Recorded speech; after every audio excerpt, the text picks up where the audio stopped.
Let's go. Hey, bro, what's up? Have you seen this situation, bro? Like, how bro forget to put his Crocs in sport mode, bro? Let's have a look. Let's have a look at this, bro. Look at this. How you forgetting to put your feet or your Crocs in sport mode? You ran through your actual Crocs. That's jokes, bro. Yeah, they look like what was Extendable slippers, bro.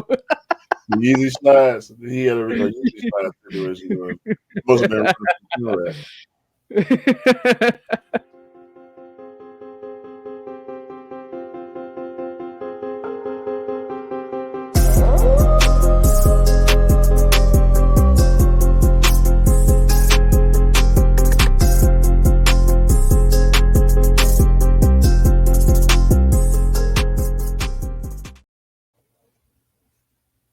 Hey, welcome back, guys. Episode 78 of the Shoe Dog podcast with me and the bro 808 Kicks ATL. Please do like, follow, subscribe. Come chat to us. Let's have a conversation. Let's break it down like we always do. Love Kit Customs is my all my platforms, social platforms are Love Kit Customs and 808 Kicks ATL. If you want to go and check out the bro, please do go and check out the bro. Thank you for your consistent love and support all the time as well. But today's bro, let's just put that back up again. That was quite funny. Yo, basically, you know, if you've ever worn Crocs have got like a strap, and when you lock the strap in, you can actually run in your Crocs. Otherwise, they just become slides. So what people are saying is the guy forgot to put his sport mode on to run, and actually forgot to do that and ran straight through his Crocs, and actually they're not Crocs no more, they're calves. So that's what they're called now because he ain't got no foot support. He's got some calf support, bro. No, they anklets. Anklets, yeah, that's the one, bro. He turned his Crocs into anklets, bro. How do you? I mean, he bust through the front of his Crocs, dog. That's ridiculous. What are you doing? This look like a canal. Yeah, that's a canal for sure. What are you doing at the canal? People out here having fun. It looks like a pool party, and something went wrong, and he started chasing somebody. Oh, bro, water and slippers and slides and Crocs and foam runners don't mix. Let's just be honest. Just be careful out there, guys. No, I get it. I get it because I just thought about it. I might take my Crocs to the beach, but maybe not. Nah, I got the wool inside, so I can't do that. But like regular Crocs, the all foam Crocs, yeah, I get it. Take that to especially in a canal, bro. You don't know what's on the bottom of that surface. So you don't know what's under that water, so protect your feet. He had the right idea. He just should have went sport mode. Yeah, we should have went sport mode if he's trying to run after somebody. Don't run in slides. You go for your slides. You become anklets again. I feel sorry for the bro Benzino. Right? This is a new innovation. You know you can go into sports mode and just lie down and have some roller skates and put them as anklets. It's like transforming into a car, human car. You know the bro Benzino. Shout out to the bro. He wore some Yeezy slides and they wore them in the shower, and they can't stop squeaking. Bruh, why, man? Why would you do that? Squeakers. they're not slides. They're squeakers now. Squeezy. You got them squeezy. Squeezies.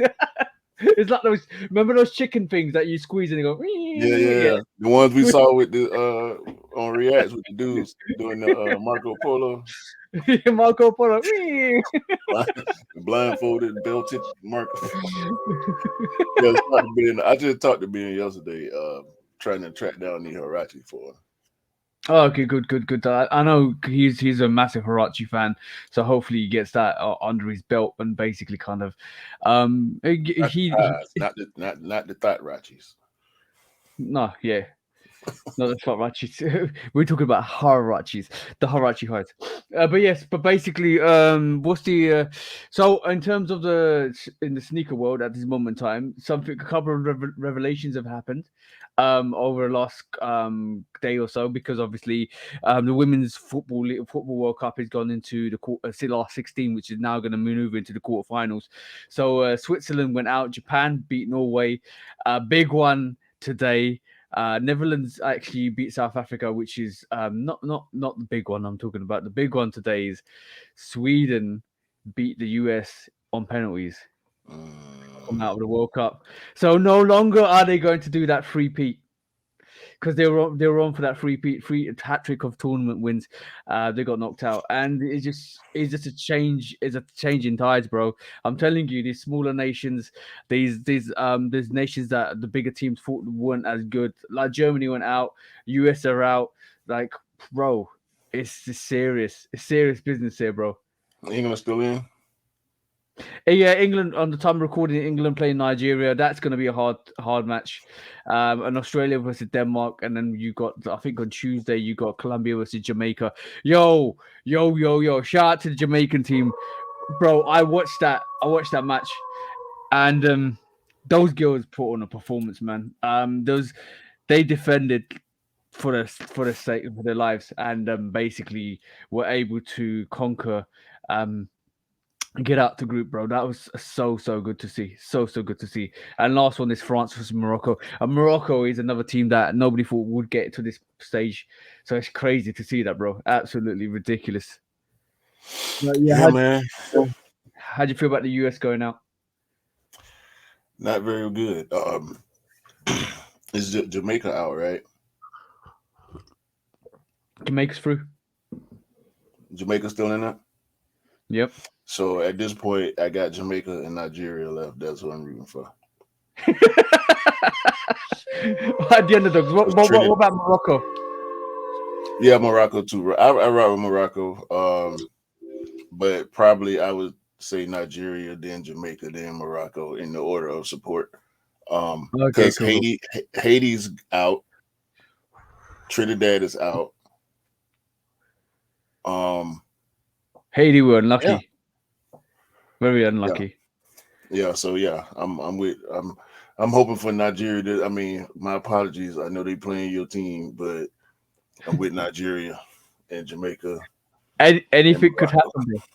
Anything could happen, bro. You never know. It's wonderful to see a lot of big major teams have actually got out the World Cup, Women's World Cup. So it's good to see. But the last group round matches, you had a 7-1, a 6-1, and a 5-1, bro. It was ridiculous, like the amount of goals all going through into the last stages of the group stages.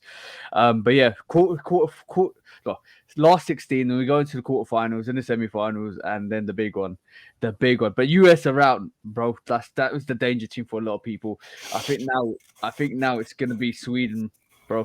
They look good. They look really good. I mean, it is what it is at this point. Congratulations to the future winner and everybody that's making it through. Hopefully Nigeria to win. That's just where I'm at with it. If the US can't win, I need Nigeria to win. Anything on the basketball front from your perspective? Nothing sports wise. It's been a little quiet. We've been having some controversies. Paul George talking, not even Paul George, Jackie Long, who is Paul George's podcast partners, talking reckless about Stephen A. Smith. So they've been going back and forth for a couple of weeks. Stephen A. Smith is going on their podcast, which is going to be great. Fireworks. It's been reported that ESPN has given Shannon Sharpe $100 million contract. We don't know how true that is. We all been anticipating when and how Shannon Sharpe will come back to TV because I need Shannon Sharpe on TV. Yeah. I need to see Shannon Sharpe. I need to hear Shannon Sharpe voice. He's the best thing since Deion Sanders talking as far as sports is concerned, if you ask me. Ocho Cinco, it's a short list. Ocho Cinco, Deion, Shannon Sharpe, Ray Lewis was a good trash talker too, but I don't think he was on the level of some other NFL players. But as far as NFL players go, I need to see Shannon Sharpe talking. Period. My life is not complete. What happened to his partner, Skip? Skip's still over there. It's being reported that Skip has enlisted his friend Lil Wayne to replace Shannon Sharpe on Undisputed. Because you used to call this podcast a Skip and Shannon, the second version of the six Skip and Shannon show, didn't you? Yeah, because you be saying crazy stuff like Skip Bayless, and I have to yell at you like Shannon Sharp. But no, bro. But what happened what happened between them two? Because I don't understand.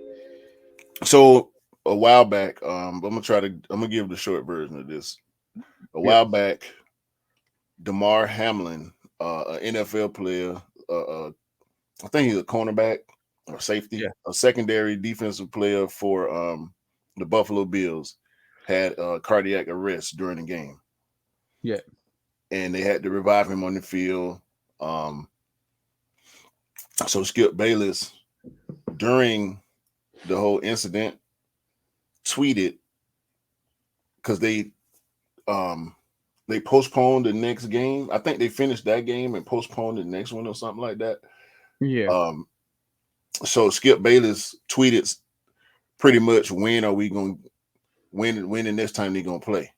Like, bro, it's not about football right now. The man just had a heart attack on the field. And Shannon Sharp addressed it on the show, live on air. And Skip Bayless wouldn't let Shannon get his point across. So that turned into a back and forth, like a real back and forth, not a sports debate. This was a real personal situation that Shannon Sharp felt strongly about, and Skip Bayless pretty much brushed it off. Because Shannon Sharp the day before took the day off. Yeah. And Skip Bayless had to do the show by himself. He didn't know Shannon was going to take the day off. Shannon took the day off because of the tweet. Yeah. And he didn't want to go and do his job because he was so emotional. He didn't want his emotions to spill all over live TV. So he chose to take the day off unexpectedly. He came back the next day. He tried to address it. Him and Skip got into it. Skip Bayless insulted Shannon Sharp's manhood while talking about Tom Brady. He told Shannon Sharp that you just mad because you will never be as good as Tom Brady. Like, you don't disrespect the man like that. You know what I'm saying? So it's been a long time coming, bro. Skip Bayless is flagrant with his mouth. As great of a writer and personality, sports talk personality he is, he's out of bounds. A lot of people don't like him, and a lot of people have been predicting him leaving because Shannon Sharp became Undisputed. It's Skip and Shannon. Yeah. But I watched Undisputed for Shannon. I don't want to hear what Skip Bayless got to say. I like to hear Shannon respond to Skip Bayless, but I don't like to hear Skip Bayless talk because Skip is a troll, bro. I think he's a troll. He may believe the stuff that he say, but it sounds so unbelievable when it come out his mouth that people don't like it. Oh, bro. And you compared me to this guy. Just in the argument aspect. No, bro. I'm talking about, because it's the takes, bro. It's the hot takes. You know what I'm saying? That's what the arguments. I'm just messing with you, bro. Nah, bro. Come on, man. You know, I wouldn't do you dirty like that. Nah. I was comparing our style to their style because it is similar to me. You know what I'm saying? Different backgrounds, different points of views, and sometimes we agree, sometimes we argue. We debate. This is not a debate show, but because we have difference in opinions, we debate. Yeah, I was listening. I was thinking. I was thinking to myself, right, cool. I understand why Q said that, and I originally understand why he said that. But then the more I learned about Skip's character, and I was like, yo, that's not me. What the hell are you talking about, bro? No, it's not a character thing, bro. It's a professional thing. It's a professional thing. Yeah, I got that, bro. You don't need to worry. You just tried me. I can't believe you just tried me. Like, but He's sweating. You can see the droplets on his forehead.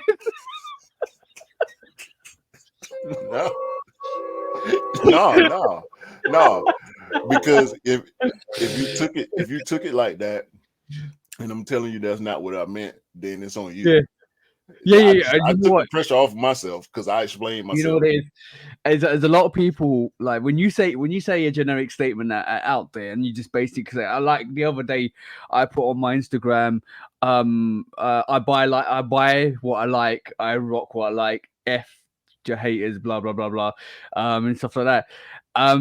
I put that out there not based on anything, not just put it out there because I buy what I like, I'll rock what I like. You see what I'm saying? Like, and I've used a lot of that motto from what you say anyway, because basically, I just totally ingrained with what you said in terms of that rock what you like, buy what you like, and that's me too. And me and Cam had a conversation this weekend. We were talking about why it's good to see retros and stuff like that, and I told him my motto has always been you always deserve to get the sneakers you want because you deserve to get the sneakers you like. So from that just motto alone, those two combinations alone, I know what you basically, I put that out there, the statement out there, and if somebody read that and they felt a certain way, then that must hit home to truth a bit. Yeah, see what I'm saying?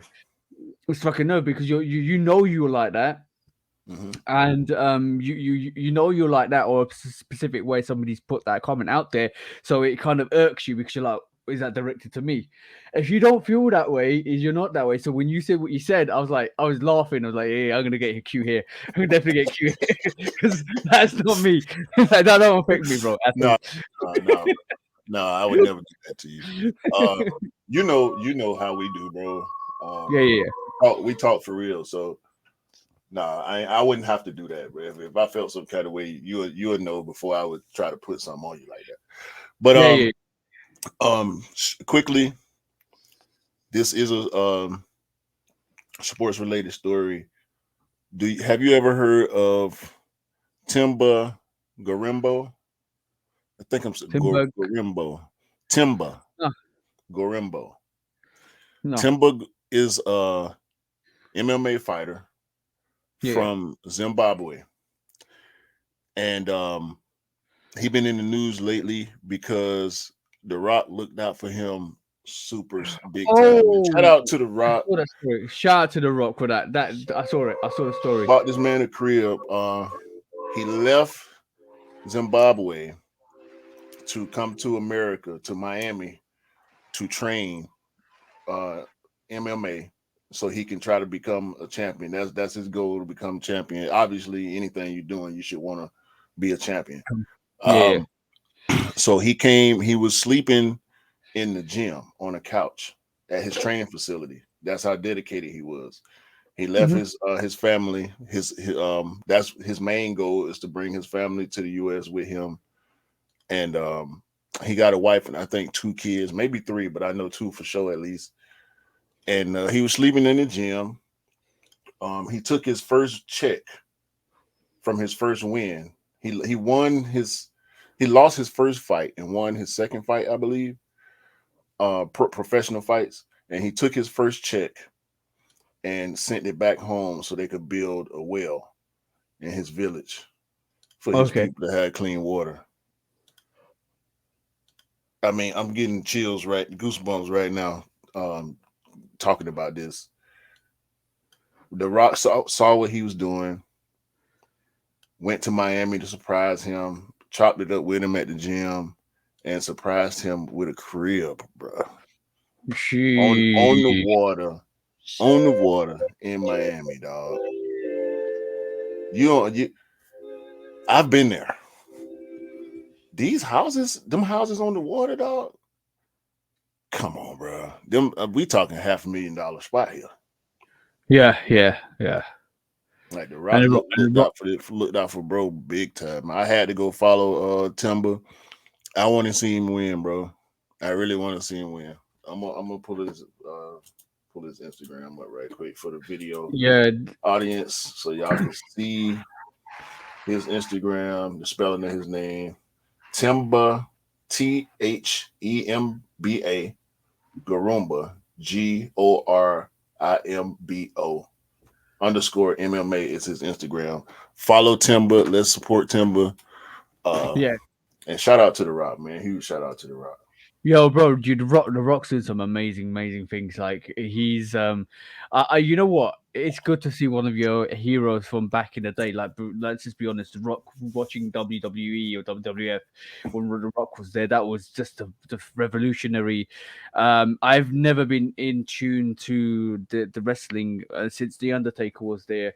And then when I moved away from that then when The Rock started making appearances, it wasn't even for like Triple H, or it wasn't for like a Stone Cold. Stone Cold had that effect slightly, but it was always I always gravitated to The Rock because of his charisma, the way he starts saying stuff, and if from being.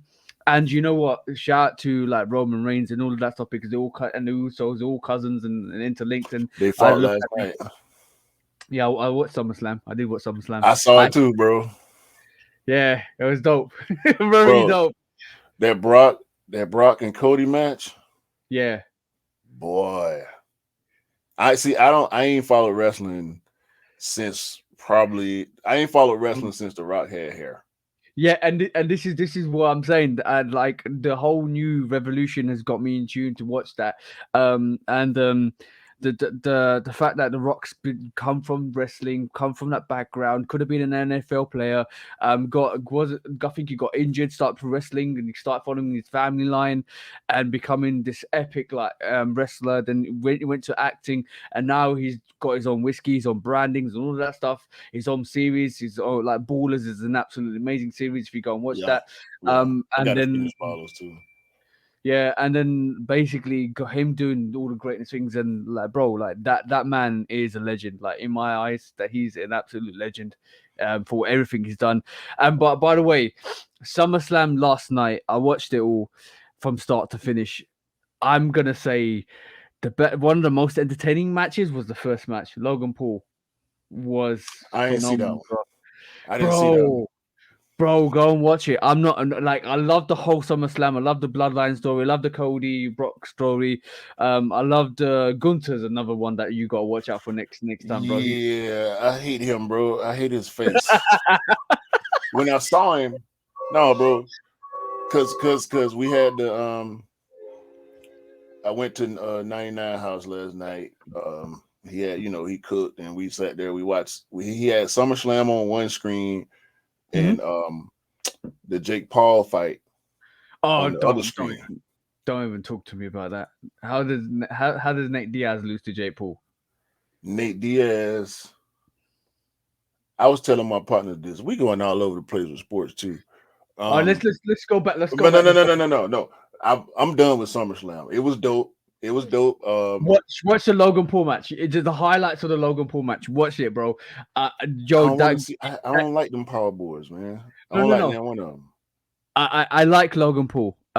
Just because of what he's doing recently with KSI and stuff like that, and the Prime drinking, they're making something really successful. But Logan Paul has skills, bro. I'm not joking. Please, without bias, go and watch the match. Gizmo versus Logan Paul. Bro, that was one of the best matches in SummerSlam. Whatever. Go with it. In matter of fact, I'm gonna hold you after this, and we're gonna watch it together because I want to watch it as well. No. But yeah, you were saying. But no, the Gunter dude. Soon as I saw his face, I'm like, how soon? I'm like, why is this dude got a belt, bro? Like he don't look like nobody champion, bro. And that 99 was explaining to me, like, yeah, he a heel. You're supposed to hate him. Yeah. He got the whole German thing going, and he talked reckless about people other countries and all this type of stuff. So I'm like, okay, so he's pretty much like Iron Sheik or somebody. Keita Koloff. Yeah. Laura, I compared it to Steven Regal. Bro is like, nah, he better than Regal. I'm like, man, you tripping. Gunther's good. I've watched he ain't no Lord Steven Regal. No, but Gunther is definitely good. He's gonna if he retains the title or the Intercontinental title for the next 32 days, he becomes the longest leading title holder since the Honky Tonk Man for the Intercontinental title. That's a long time. Honky Tonk had that. I remember that run. Honky Tonk Man was cracking folks upside the head with their guitar left and right, boy. We're talking some old wrestling, but yeah, Gunther's pretty decent. But yeah, Roman Reigns has now become a what do you call it? A heel. because he wants to keep hold of that title and that tribal status. Hey, yo, bro, No, it's got the crazy. Uso brothers, the Uso twins beefing. Yo, Like now they played it, they played that so well, bro. Like I was watching that match with Raymond Reigns, and Roman Reigns. watching that Roman Reigns Jimmy Uso match, bro. The cousin came out, then the other You twin know, came out. you It know was that crazy. no. The Roman Reigns is the cousin. The all other three, the Usos and we can't remember his name now. The other guy, the youngster, they're all brothers. They're Rikishi's sons. Right, Rikishi's son. That's why I Yeah, said the cousin, Rikishi's son, yeah. and the twins. Yeah, the twins are the twins are Rikishi's sons as well. Okay, I didn't know Yeah, the younger brother. they're all brothers. All three of them are brothers, bro. Okay. Yeah, so the younger brother, That's crazy. he came out and he was on Roman Reigns' side, Yeah. but he was really just beefing with his big brother. He was helping Roman Reigns unintentionally because Yeah. he was trying to get at his brother. He ended up spearing Roman Reigns during the match. I'm No, like, wait a minute. Roman Reigns ended up sparing Solo. Solo's the younger brother that came out. No. Yeah. They were outside. I specifically remember the one moment they were outside, and Roman Reigns had the upper hand, and he turned around and saw him, and dude attacked him, even though he had been helping him the whole time. He turned around and knocked Roman Reigns down, and then went back to fighting his big brother. Don't nobody like each other. This family. No, but it was The Rock was gonna come Roman out. Reigns. Bro, Roman Reigns has owned that title for 3 years. He's not losing that title until WrestleMania next year. And that's going to be the longest ever run title run for the World Championship, undefeated or unified World Championships. So that's going to be crazy. But yeah, Roman Reigns is killing it. But yeah, bro, I've been so into wrestling recently because I've been getting back into it. You remember Umaga? A little bit. Yeah, he's basically a legend with the whole family in terms of the Roman Reigns bloodline family and Brock's bloodline family. The His son Samoans. looks, yeah, the Samoans, The bro. His son, Samoan bloodline, Jimmy Fly Snuka, yeah, Chief. I can't remember. I can never remember his name. The OG, the granddad. yeah. Chief something. I can't remember his name. Y'all, if y'all know, put in the comments, please. But yeah, that bloodline been going for a good 50 years. This is the third generation. Like Rock's father was second generation. Rock's third generation. He the got Rock. No, a yeah, female cousin. yeah. Rikishi and Rikishi and Roman Reigns are cousins. You know that. But they all come from the grandfather, that lineage Yeah. back and forth. It's really complicated. It's really complicated. Rocky married into the family. Rock's dad, he married into the family. Yeah. And that's just another branch to the Samoan tree. Like they all counted. You know what I'm saying? So that's Crazy. probably That's one of the most successful family in sports history, I think. yeah. Umaga's son looks crazy, bro. Crazy.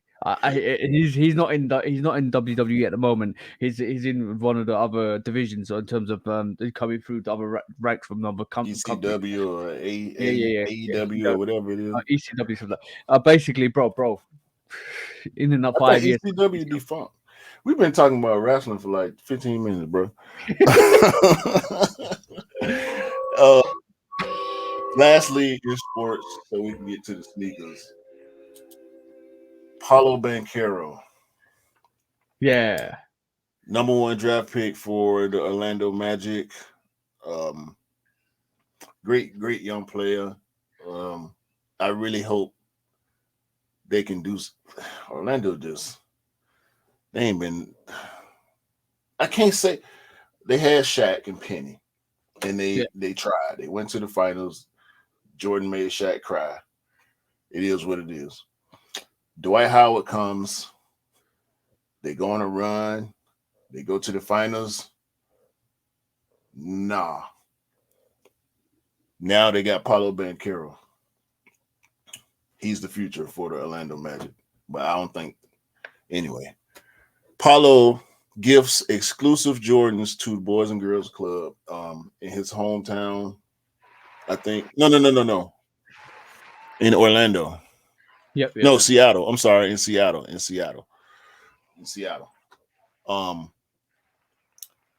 But Paulo gave these kids Lucas. So they say exclusive. It was his Luka. Is it Luka 1 colorway or Luka 2 colorway? I can't tell the Luka shoes apart. Is that a Luka 1 or Luka 2? I can't tell. But anyway, yeah. Paulo gifted the whole Boys and Girls Club, the staff, all the kids with his PE colorway of the Luka Jordan. He is a Jordan athlete. So shout out to Paulo. But Paulo been in trouble because he recently agreed to play for Team USA. He's from Italy. He's from Italy. Italy is pissed. What can you do, bro? You want to play for the best teams. They call him betrayal, bro. It's sad. What is his citizenship? Is it US or Italy? Italian? I have no idea, but I'm guessing he's an Italian citizen. But because he's in the NBA, he can play for Team USA. I'm thinking something like that. There's probably some loopholes just because he actually plays in the American League. Do you think it's betrayal though?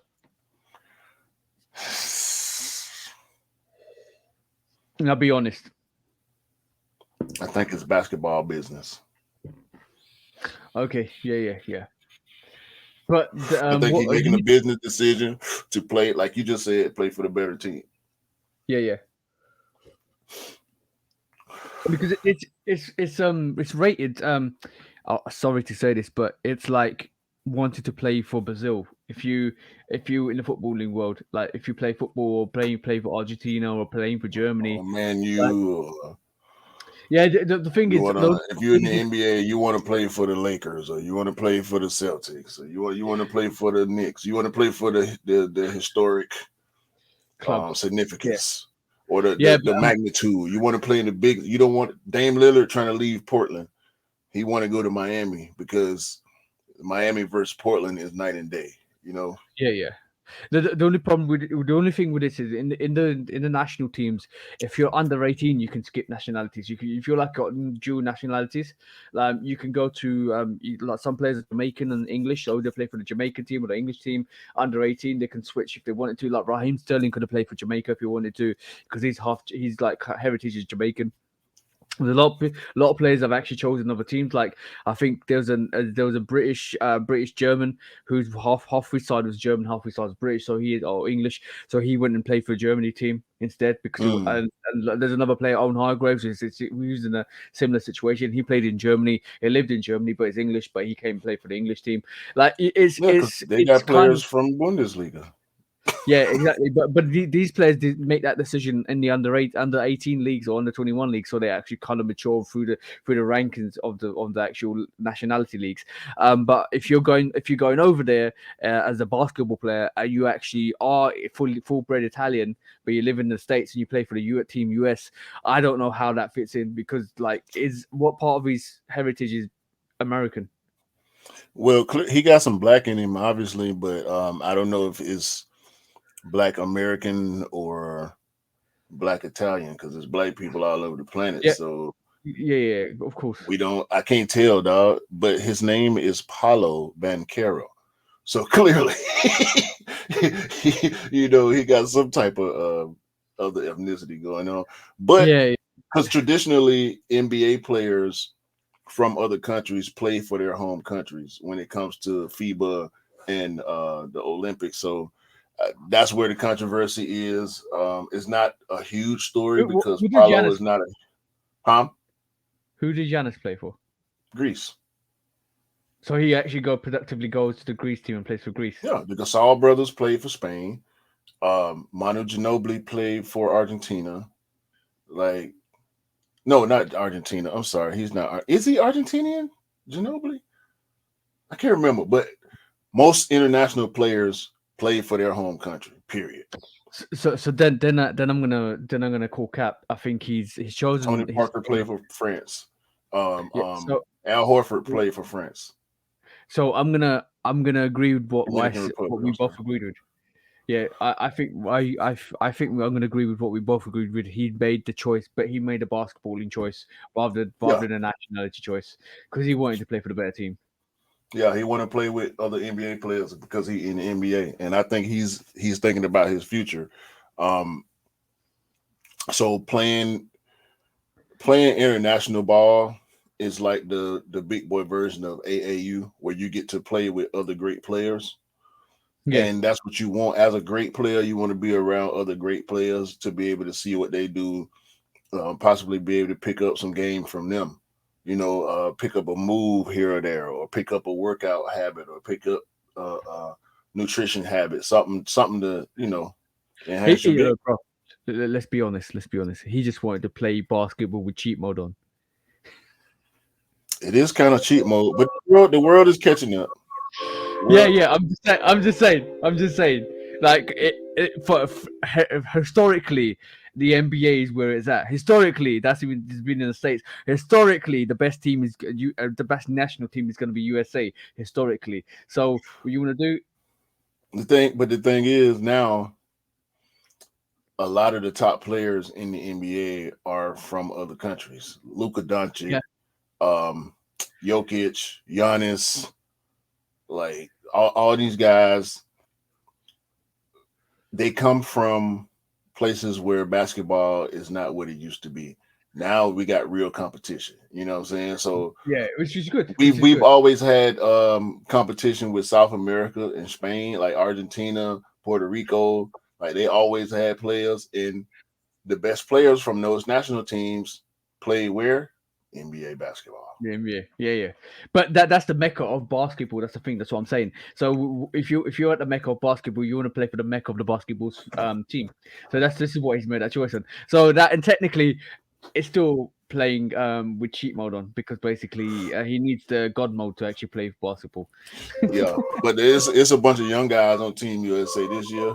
So Jamal Murray, he Canadian. He playing for Team USA this year. So it's different, bro. But shout out to Paulo for hooking up the kids with the Lucas. Yep. I hear they're super comfortable. So ooh, that's good. That's good. Let's quickly move on to quick strikes. Before we get into the first quick strike, Nigel Sylvester. All right, let's go. Nigel Sylvester is gonna pop up into your room now. Does that say you can, man? I wish. Make sure you pop up with some PEs in your hand, bro. Now I'm intrigued. What was all that about, bro? What was all that about, bro? I just wanted to say his name. Nigel Sylvester he's just the coolest dude, bro. He the coolest. He doing everything, bro. He first pitch at the Yankees game, PE jersey. Every time I see Nigel, bro, he living the best life, dog. And I just rock with him, as charitable as he is, and he's still putting in work. This for the video audience right here. I know this. He the truth. Look. Yeah. Why did?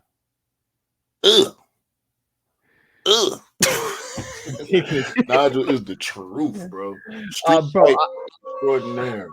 You hear me? I'm still intrigued to see whether we get that Jordan 1 Nigel Sylvester 2.0. Remember that? Yeah, the black one. Yeah. That would be a situation, bro. Okay, cool. Moving on to quick strikes, because we've been spending a lot of time on sports and entertainment. Moving to the first quick strike. When you say you can't do it twice and take. When they say you can't do it twice and take pics. Is that Nigel Sylvester's motto? Sure is. Hey, all right, cool. Moving on to the first quick strike, bro. It looks like Bjorn Gulden has made it official now. So basically, there's two texts to the story quickly.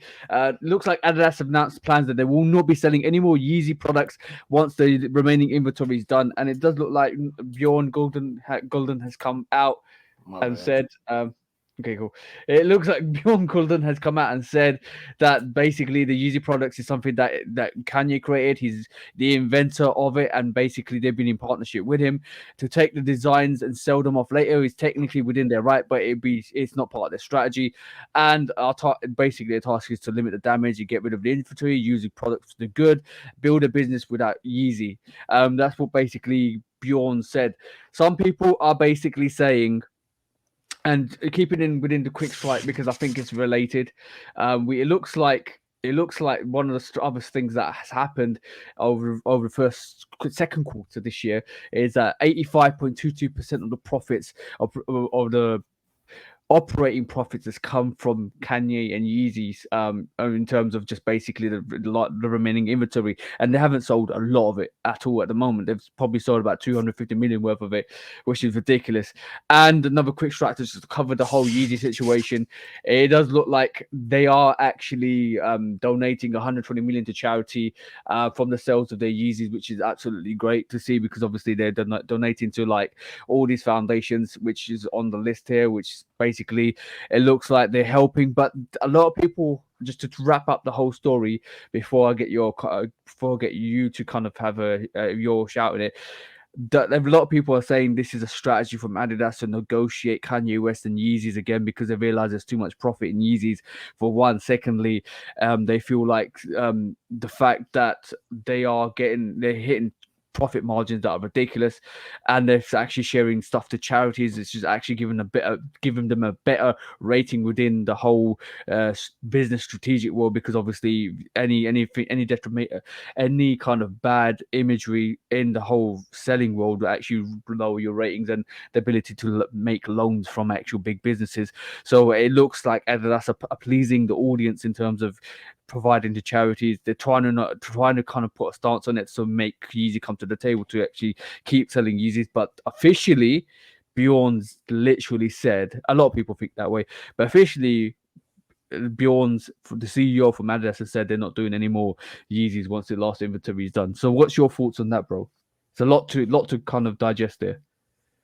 Not really. For me, I look at it in a streamlined way. When it comes to doing business with him, they know they've been aware of how profitable it is. That was the whole purpose of doing business with him in the first place. Whether or not they want to do business, continue to do business with him, I don't think there's no doubt in my mind they want to continue doing business with him. But if he's going to continue to be as polarizing and controversial as we know he can and will be from time to time, they would rather cut their losses. And plus, they're probably getting pressure from advertisers and investors and stockholders. So the decision to cut ties with him is an easy one from a moral perspective. Yep. I guess. I don't know if moral is the right word, but that's the way I feel about it. From a moral perspective, yeah, cut ties with him because Adidas was a big company before him, and they have to now put in the work to remain a big company after him. Yeah. Yeah, I think maybe the stakeholders or the shareholders might be looking at it from an angle where, like, with all the information that Adidas have just earned the highest quarter, 80%, 85.22% of the profits come from Yeezy. That this is Adidas's like kind of waiting to kind of convince their stakeholders to say, all right, cool, we won't do business, but like, look at the profit margins potentially. So Yeah. maybe there's something in the works at the moment, but the official line is that Yeezys are no longer coming out once the inventory's done. So let's just keep an eye on this. But if the case is that we don't get any more Yeezys going to the future, then I would like, my advice and my TikTok advice to everybody was, if you can't get the sneakers you want in terms of the restocks and the last inventory, and if they might potentially still have wave runners and zebras and all that stuff, if you can't get it, I'd advise you to quickly, after the phasing of all the remaining inventory is done, is to go and purchase the user you want and basically rock it. Because once it's done, and if you wait too long, I'm talking about a couple of years, that price is doubling and tripling. Because if no more Yeezys come out and all the classic silhouettes like wave runners, zebras, pirate blacks, turtle doves, breads, all of that, if you don't get them and they don't restock and Yeezys don't come out, the prices of those sneakers will be unobtainable. I'm predicting with my chest out here, once the zebra face is done, and if we don't get any more Yeezys going forwards, those zebras will be coming back to 1,500 in like 5 years' time, without a shadow of a doubt. Yeah, I was just about to say, I want to see what the Yeezys market looks like in 5 years. Yep. I'm happy. I'm happy that I'm not in the Yeezy game. Yeah, but I feel bad for people that are, and I don't understand. I want to know the mindset. I want to talk to somebody that's still in that Yeezy game and get their perspective on why. Yeah, I think a lot of people, bro. I also said this: the two profitable silhouettes that you are going to see go crazy on for the next 2 years, if like there's the caveat is always saying, if Yeezys don't come out and if there's no other similar silhouette that comes out with the same comfortability of that, slides and foam runners are an everyday slide and everyday semi slide, semi croc actual sneaker, right? Not sneaker, but a footwear. So those two, for me personally, those two, I like, you like the way I said footwear as well. Yeah. Those, so, because you can't classify that as a sneaker. No, it's not. Don't do it. Don't do it, bro. Don't do it. But like those two footwears, priced at what they're priced at, like we're talking about a foam runner runs to about 80 quid, which actually resells for like 250 quid at this moment in time anyway, depending on the actual foam runner. And some slides actually come out for like 50 quid now and basically are like selling for 120, 180. Those two, because they're so commonly used, they're so comfortable, a lot of people wear them consistently and they used to be stocked. Those two are the silhouettes I think are going to be absolutely crazy to get in the resale market once it's all done and dusted, if Yeezys don't come out again. Yeah, I agree with you 100% on that, bro. Ain't no way around that. Certain ones we know it's gonna get ridiculous. Yeah, and I wrapped all of these three quick strikes into one because they're all related and they all emphasize the strategy that Adidas might be taking into this, but also like it's the end of an era, bro. It's like when Sean Weatherspoon left Nike and did the 97/1, and that price of that's ridiculous. It's where like Nike, and I'm not even saying like Nike Yeezys 1 and 2 will ever compare to like, or the Yeezy Adidas will ever compare to the Nike 1 and 2. We know how iconic those actual silhouettes and sneakers are, but we're talking about how can you shut the chapter with Nike, and if he does the same thing with Adidas, out of respect, and Adidas don't resell restocks Yeezys or any of those silhouettes, that's another close of a chapter. And we know what happens when sneakers don't get made anymore. No, that's a great point. I can see foam runners getting close to Red October prices when it's all said and done. Wave runners. I can see wave runners being. Yeah. I said foam runners. I meant wave runners. I can see wave runners being close to Red October prices after a while. You know how you know what we talk about the zebra being such an iconic sneaker, or the 350 being such an iconic sneaker. We've talked about Oxtans, Turtle Doves, Pirate Blacks, all of the variation ones being such iconic sneakers. But there's something about that foam runner that is different. It's that trend, it's that trend starter, bro. Bro, it's okay. Nike just dropped Roshi's again. So Won't need Izzy no more. Roshi's and back. that too, and that too, bro, and that And too. I didn't participate in the Roshi wave, Nor but the did I. Roshi is back. So we're gonna see what happens. We're gonna I see. like the sock dart. I like the sock dart. I like the Prestos. I like the Roshis. I like them because they're We're gonna nice. see. We're gonna see how far they go with the Prince though. If they start doing the crazy Prince, Roshi Yeah. might have a little second win. Yeah. I like them because like they're just a wear and go sneaker. There's no like fluffy, no laces, no nothing like that. Just a wear and go, bro. Like put on your He's feet, got bang out the door. 3 lace holes. Yeah, exactly, bro. Presto's the same thing. Bang, you good to go. Like it's so like wear a bang, you're out the door. It's like you want to run to that shop. You want to quickly get some food. You want to go out quickly somewhere. You don't not in a rush. You don't want to put no fit on. So basically, shorts, t-shirt, bang with some like sock darts or some Roshis or some Prestos. You're good. Yeah, I can do the same thing with Jordans. Bang! Yeah, I can look. There's already lace. I could just slide my foot right in there and bang! I'm out the door. oh no, hold on. Yeah. So in the UK and the US is a bit different. I can come out my door, right, and there'll be a shop 2 minutes away or 30 seconds away I can walk to. I'm not gonna wear a Jordan 3 to the local shop, bro. Why not? I just want to be in and out, bro. It's a quick thing. Ain't no telling who's gonna see me to and fro. You got to see this. You're gonna get all of this. Flexing for the streets. Flexing for the streets. You got to see this. Right, next quick strike, bro. Go ahead. It's another Kobe, bro. We actually are gearing up. I think this is the Kobe a Kobe PE more or less. This USA, is the US Kobe. Yeah, USA Kobe team USA. I don't know whether it's actually going to come out. But this looks like this is just a first look at the Kobe 6 Kobe Team 6. USA. Yeah. Yeah.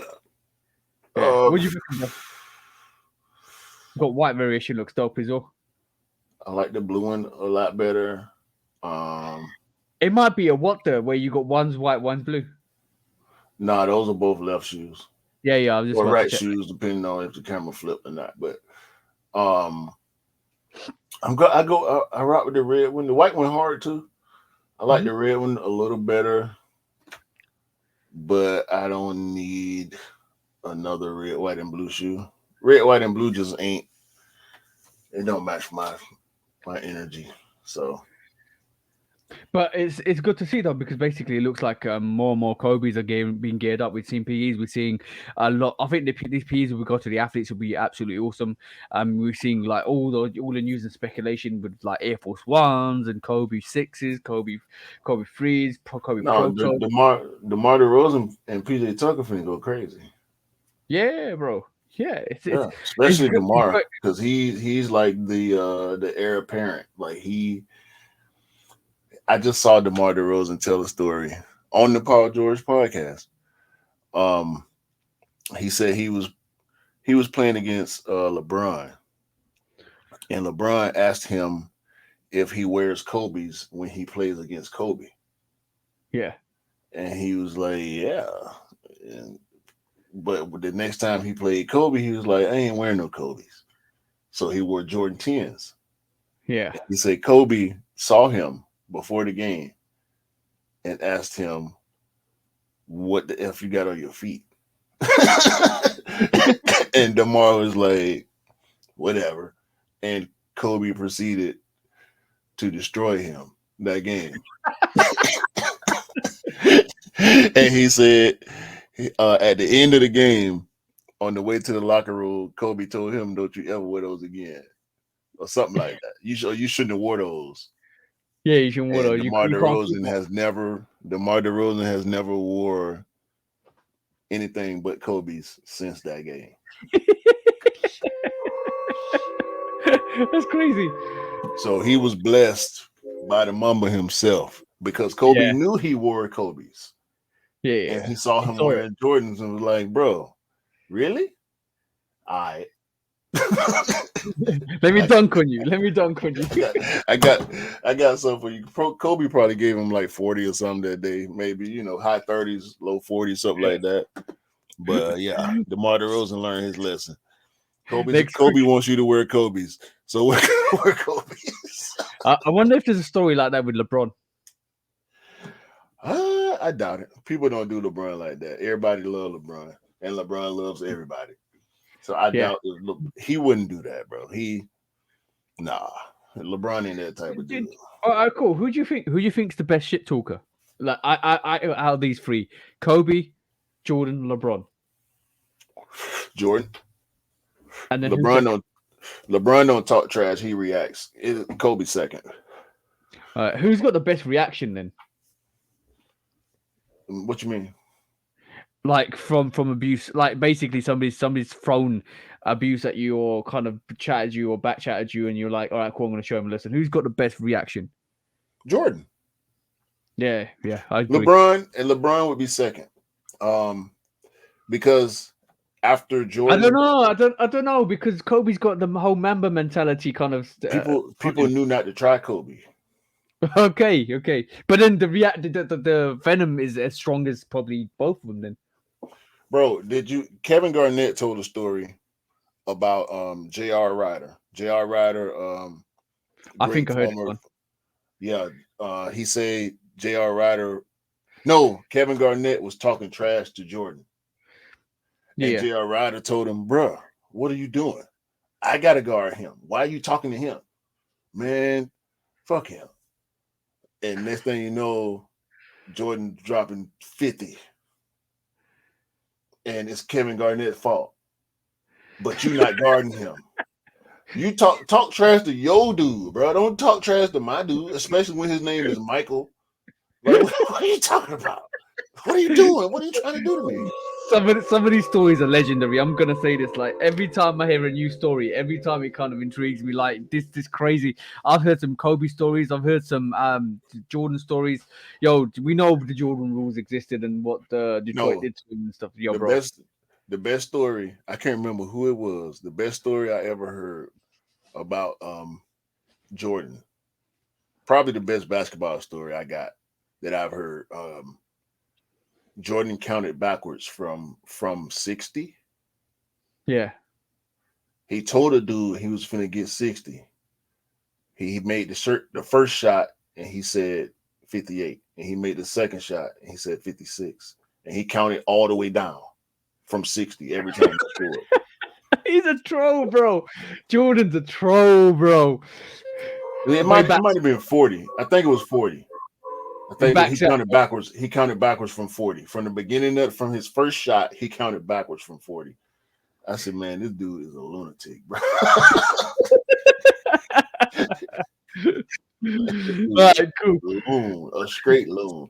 But nah, them Kobe's super gold. Every Kobe 6 they drop is a super gold. I don't care if it's old or new colorway, bro. Yeah. Next quick strike is did you see this week, bro? It looked like Vans made an authentic just to celebrate the 5th anniversary of Swimming, Mac Miller's album. And it was kind of a really good thing for them to actually do, kind of celebrate like the classic album from Mac Miller for 5 years. And basically kind of just showcasing it with a sneaker collaboration. Sold out too. Sold out. Whoa. We knew that was going to happen with that sneaker. They're going to be iconic to actually have. No, bro. I wanted to get these for my wife. I'm gonna have to cause she a big Mac Miller fan. R.I.P. R.I.H. to Mac Miller, great artist, great person, legend, hip hop legend. Mm-hmm. This is dope, bro. I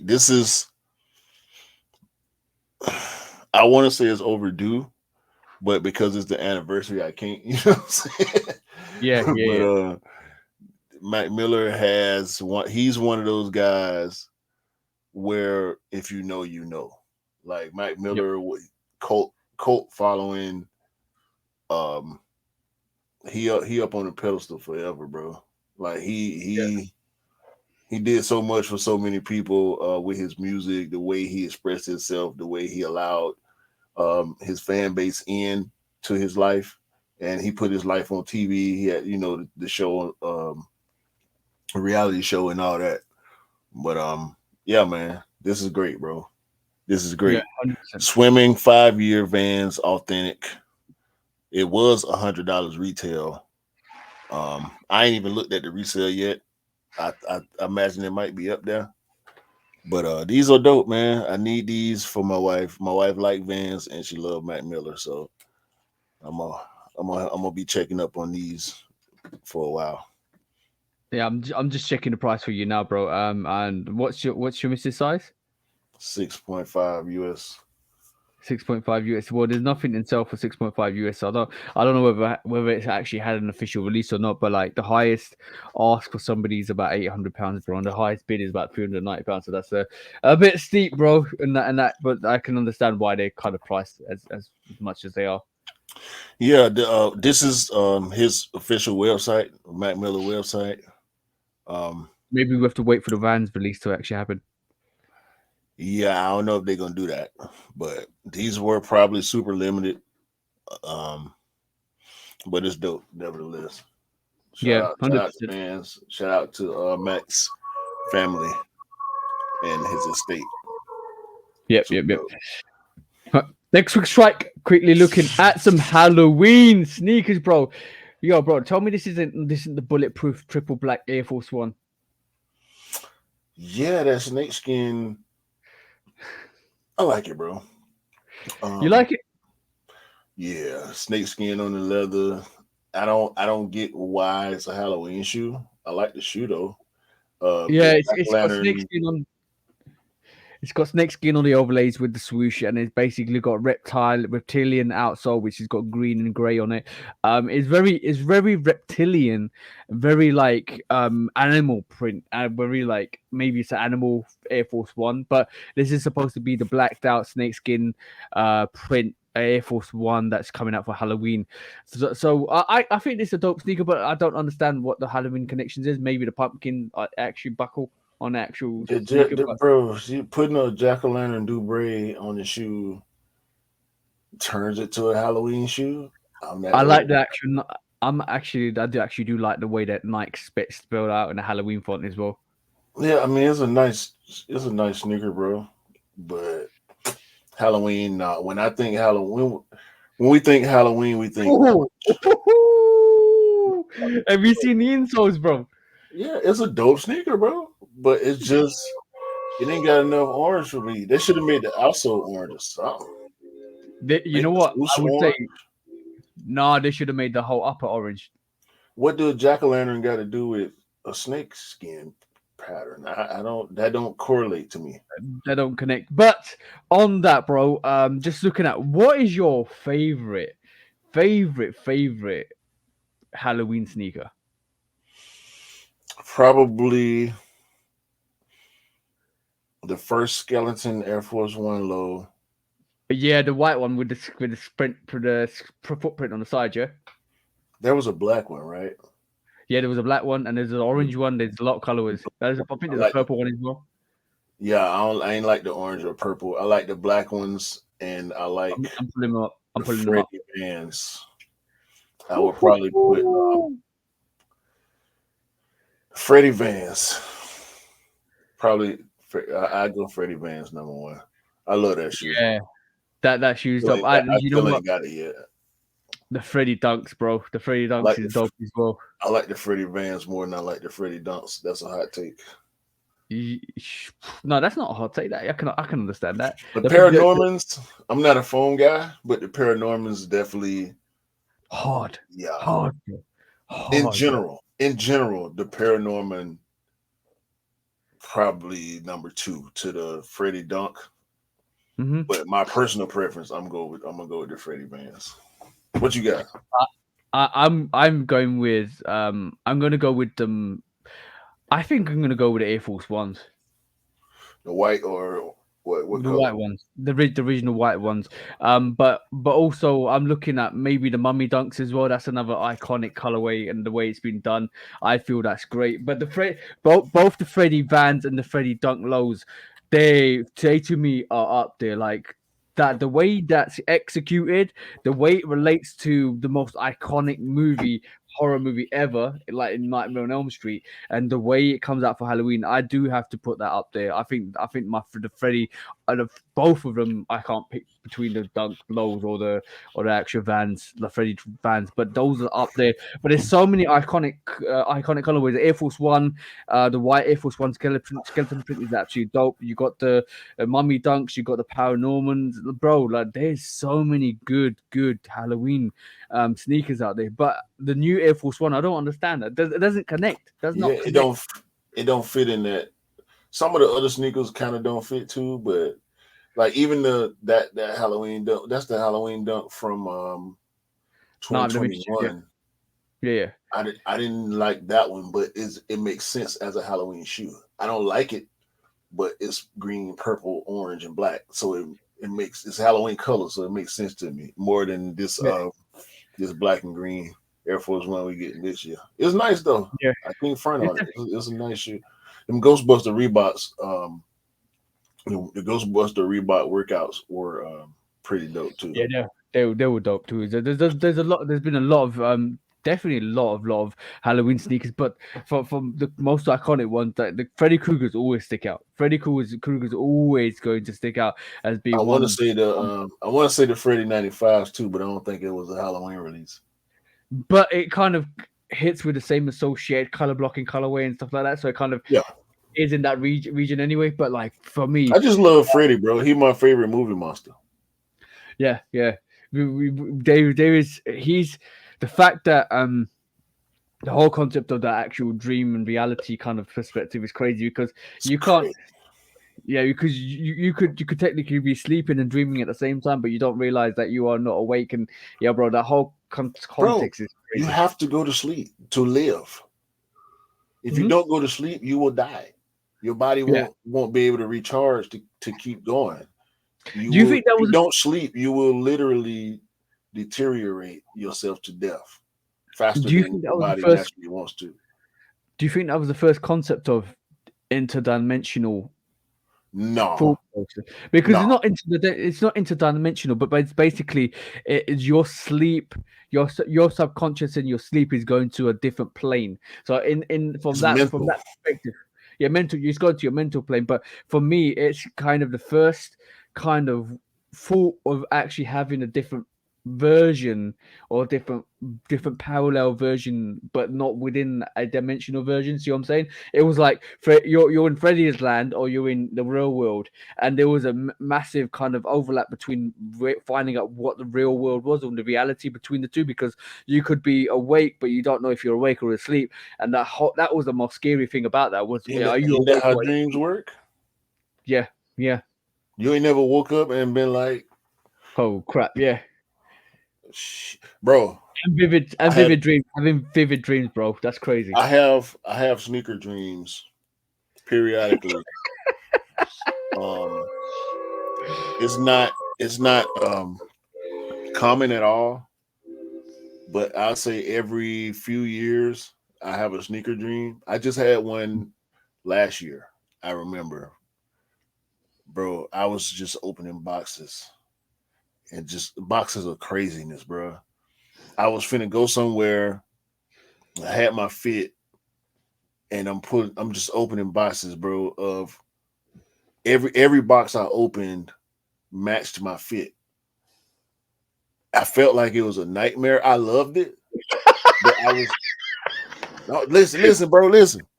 I felt like it because I wasn't gonna stop open because I couldn't decide. Every time I open the box, I'm like, oh, I forgot about these. Oh, these though, but these it was the same colorway every time, but it was a different sneaker. And every time I opened the box, I loved that sneaker more than the previous sneaker. I was never gonna run out of boxes, bro. Nightmare on Sneaker Street. Nightmare on Sneaker Street. That's the one. That's the one. I'm talking about every box, bro, is heat. Every box is heat. Yeah, you're never gonna stop opening the next box because you're like, I want to open this box because it might be better than that one, and I'm I gonna was open gonna the open next one because everyone, bro. I don't think I was gonna ever run out of boxes because in my mind, I don't want to run out of boxes. It's bro, subconscious torture.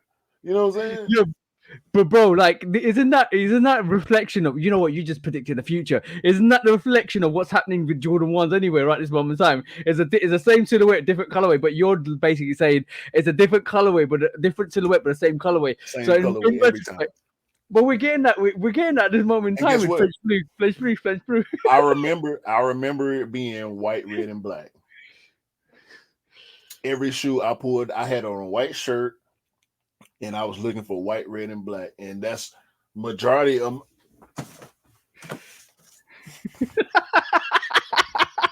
Majority of what you're wearing, white, red, and black, bro. Bro, Ooh. I can keep going. I got what is 6 white, red, and black hats right here. You know what? It reminds me of the Simpsons episode when Homer got taken to hell because obviously it was one of their nightmare versions where, or the Halloween versions where that Homer goes to Yeah, hell because he's done something, and all you see is Homer just sitting there or standing there, buckled, and his mouth's open, and they just keep shoving donuts in his mouth. yeah. That's your I dream, remember bro. that. You Yeah, love it so much that it becomes a nightmare because you keep open boxes. All right, cool. I've got a Jordan 10. Oh no, the next Jordan 11. Oh, next is Jordan bro. 12. Oh, next, bro. No, This all colorway, type of that colorway, bro. Nikes, Air Maxes. And it was deja vu because it was the closet to the apartment that we had in East Point, like my last year of high school, and I had like maybe 10 pairs at that time. I remember having the all black leather 95s. I had like a couple of trainers. I remember having the white, blue, and gray Hirachi, the one with the see-through strap. Not the Hirachi highs, the Hirachi trainers with the see-through strap. Mhm. White Air Force Ones. That's when I had I didn't have the Milanos then. But I had that's when my brother JG, shout out to JG, when he graduated high school in Miami, he came up here and he bought the eggplant foam posits with the Randy Moss jersey, and I had some burgundy New Balance 574s with the Arizona Cardinals Jake Plummer jersey in the hat. I'm talking about. Hey man, hey man. I was just telling Miller, bro. I missed a lot of time. Shout out to Mr. Miller too, and Grail Worthy and the bro Cam, of course. Yeah.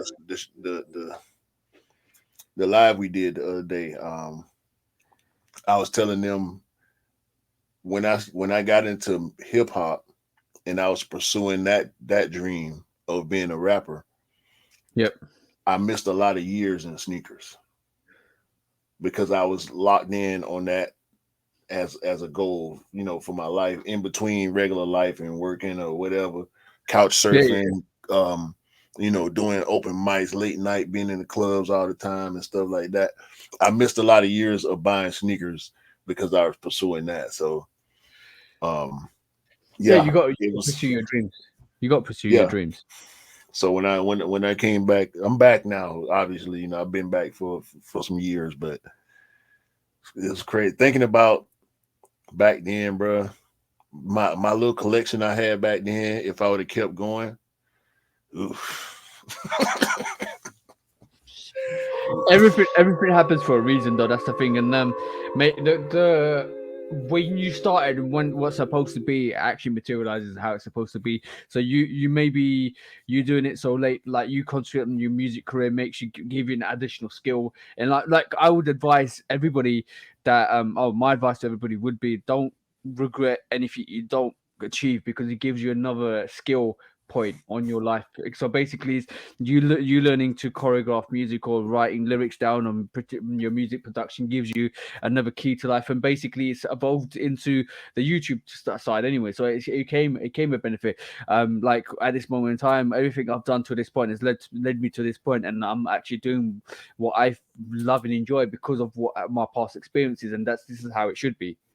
Yeah. So every don't there's nothing like failure in life. It's all about learning and leveling up constantly. No, man. I say it all the time. If my life would have went different, the good and bad parts, I wouldn't have ended up meeting my wife in 2013. So I'm Yeah, cool. You know what I'm saying? I'm cool. exactly that. Next quick strike.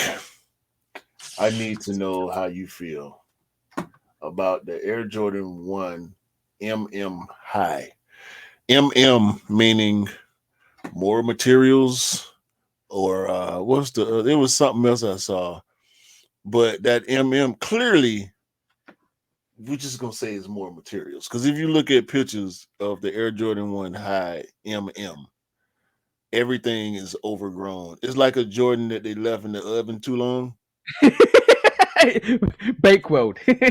Yeah, they left it on the heat They too should, long, and the they swoosh should got call it. overgrown. I know. I see it. I see it. They should call it the Jordan Bakewell. I But see. yeah, Oh, it doesn't look like it's got like a fabric kind of underlay panels on the lateral medial side. It looks like it looks on the like a hybrid. collar, Yeah, it looks like a hybrid between the Jordan 1 and Jordan 1 AJKL. I think it's more of a hybrid between the high LG and the Zoom Comfort. But I think we both Okay. wrong, because it's just an overgrown Jordan 1. Like, if you ain't nothing structurally different about it, it's just all the overlays and underlays have extra material on them. This is this what happens when you kind of water your plants too much? Yeah. Don't water your Jordans, guys. This is what's gonna happen. Remember, it's a living, breathing creature.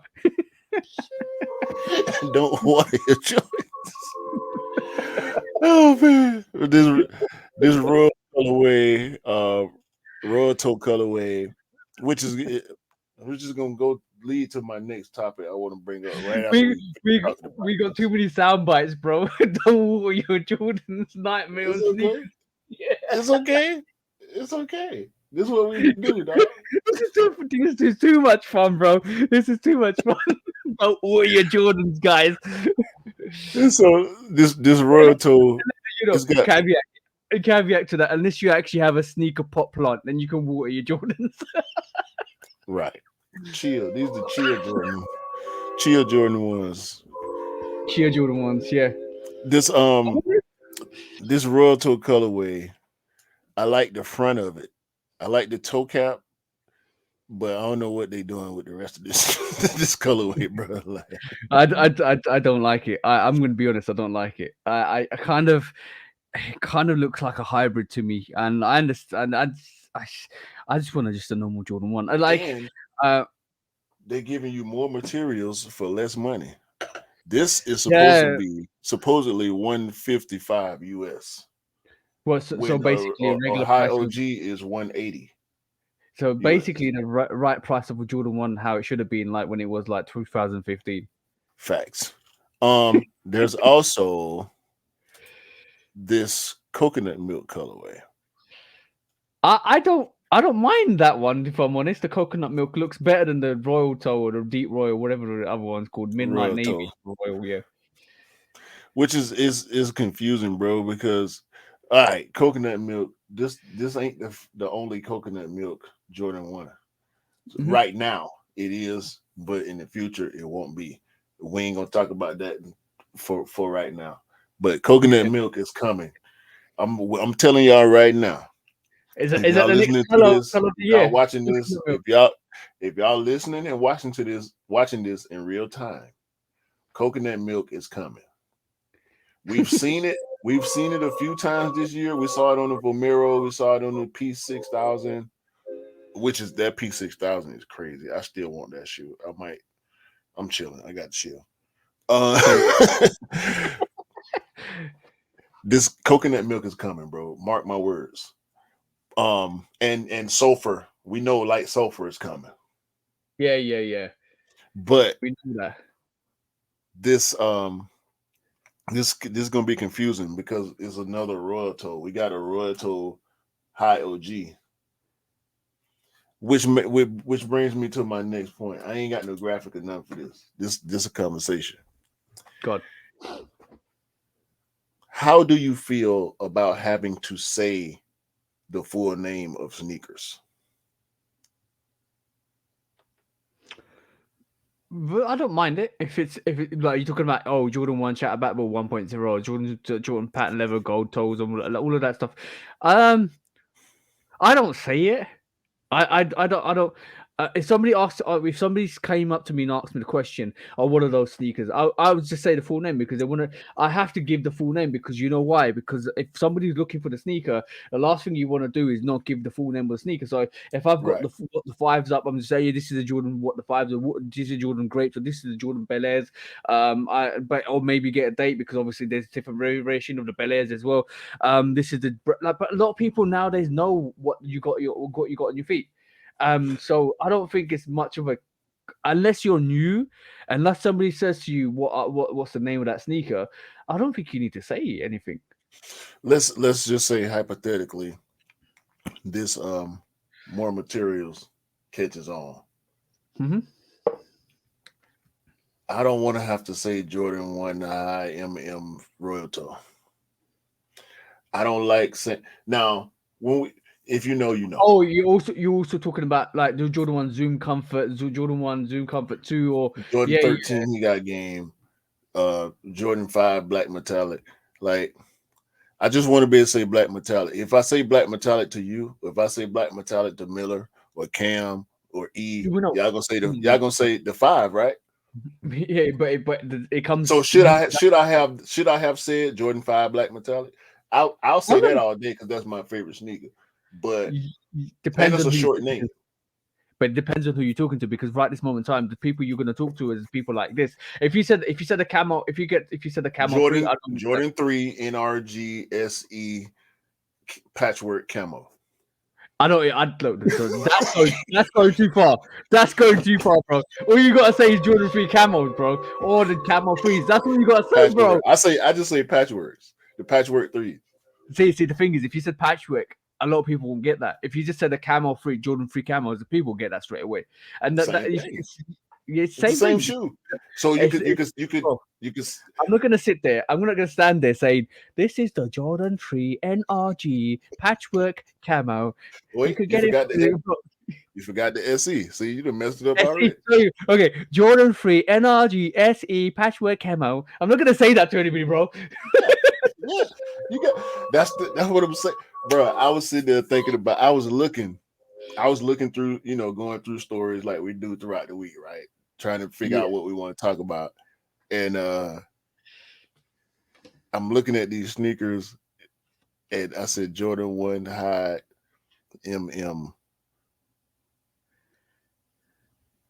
Royal Toe. I don't want to say that. Yeah, but now. If you said the Jordan 1 Royal Toe, everybody's gonna think of something different. See what I'm saying? Everybody's not gonna think about. You ain't even got to say Jordan 1. You could just say Royal Toes. I could say I wore my Royal Toes the other day, and the response is gonna be the ones, right? So should I have said I wore my Jordan 1 High OG Royal Toes the other day? No, what you could say is I'm wearing those Royal Toes. It's got to catch on though, because I know right now we could go to some of our sneaker friends and be like, "You seen the MMs?" And be like, "What? The what?" Yeah. They won't know. No, don't worry about it, bro. If you said the Zoom Comfort elephant print, coconut milk, Halloween, Dracula sneakers, then yeah. You see what I'm saying? It'd be a lot sometimes, bro. It'd be a lot sometimes, especially with the collabs. And this is why when it comes to like, you can't say, "Oh, have you seen those breads?" Because what breads are you talking about? You talk about the 4s, you talk about the 3s, you talk about the 1s, you talk about so you put the number with it, and that's the simple one. Exactly. You see the bread ones? Yeah, I just say it how you kind of see it, because I would say that's the best way to do it. New Balance is the worst. New Balance is the worst. Yeah, I know, because they got numbers.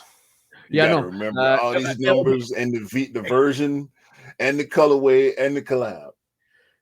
Oh yeah, it'll be like this. New Balance 1964 RX1 absolutely super duper super fragilistic, simply No. atrocious. You got first is the Collaborator times New Balance, and then the 1906 are Have you with the protection pack have you seen these? Have you seen like these coral. Q Rocker? Have you seen these Q Rocker New Balance 007 with a gun comes like Jara Morant?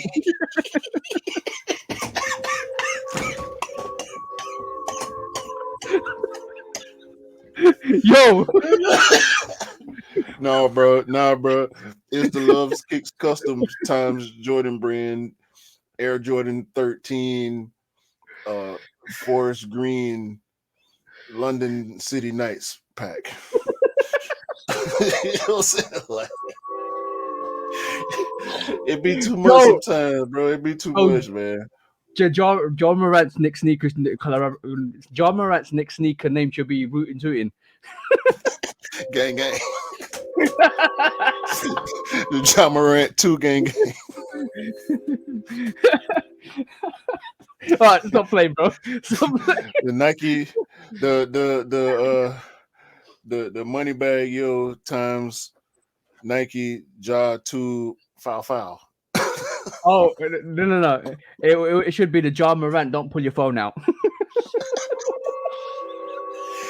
The John Wick 5 times Ja Morant times Keanu Reeves. Yeah, bro. No, it should be John Wick. Don't kill my dog. The colorway, the same color as the dog. Okay, I'm cool. sick of it, man. I'm sick of it. I don't like it. I don't like it sometimes, bro. It be getting on my nerves. I don't be want to say 7 words to tell you what you want. Yeah. All right, cool. Yeah, John Moran, if you listen to this, yeah, your next sneaker collaboration should be Gang. next up, next quick strike. Rootin' Tootin' Gang Bang. All right, cool. Next quick strike is the Cut the Check Panda, bro. This looks like a another kind of variation of the Cut the Check Travis Scott Panda. I mean, it's joining that whole Panda hype with this at the moment as well. So it looks like we might be getting a couple of colorways in the Cut the Check signature sneaker from Travis Scott. That's the first Panda shoe I really want. Really? Yeah, that's hard. I like that. I can see the silhouette with it. That black and white really accentuates the trainer aspects of the shoe. I think. Yeah, I like 100%. You know what it reminds me of? The Tokyo T23s. Remember the ones I showed you and I did a review on? And it kind of, without the purple swoosh, it reminds me of that sneaker. Mm-hmm. So a lot more with the and obviously you see the strap variation to that, bro. Like yo, he's coming up with something. He's concocting something, which is good to see. Yeah, these are hard, bro. With the black socks, I dig it. Because that's exactly how I'm gonna rock it. Black socks, black shorts. Yeah, these are hard, bro. And Travis, oh no, I might need to check out the specs on Travis. I don't know what size he wear. Do you know what size he wear?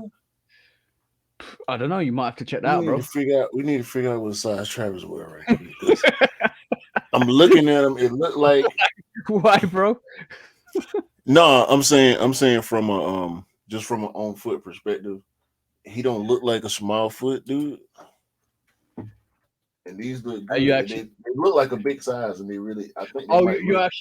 You're actually trying to work out the aesthetics, visual aesthetics to what the shoe size might be. Oh, okay, cool. I got you because it's basically eyeing up the sneaker as we speak, so you can actually kind of reflect how it might look on your feet. Exactly. Okay, got you, bro. I got you, bro. I know what you're doing now.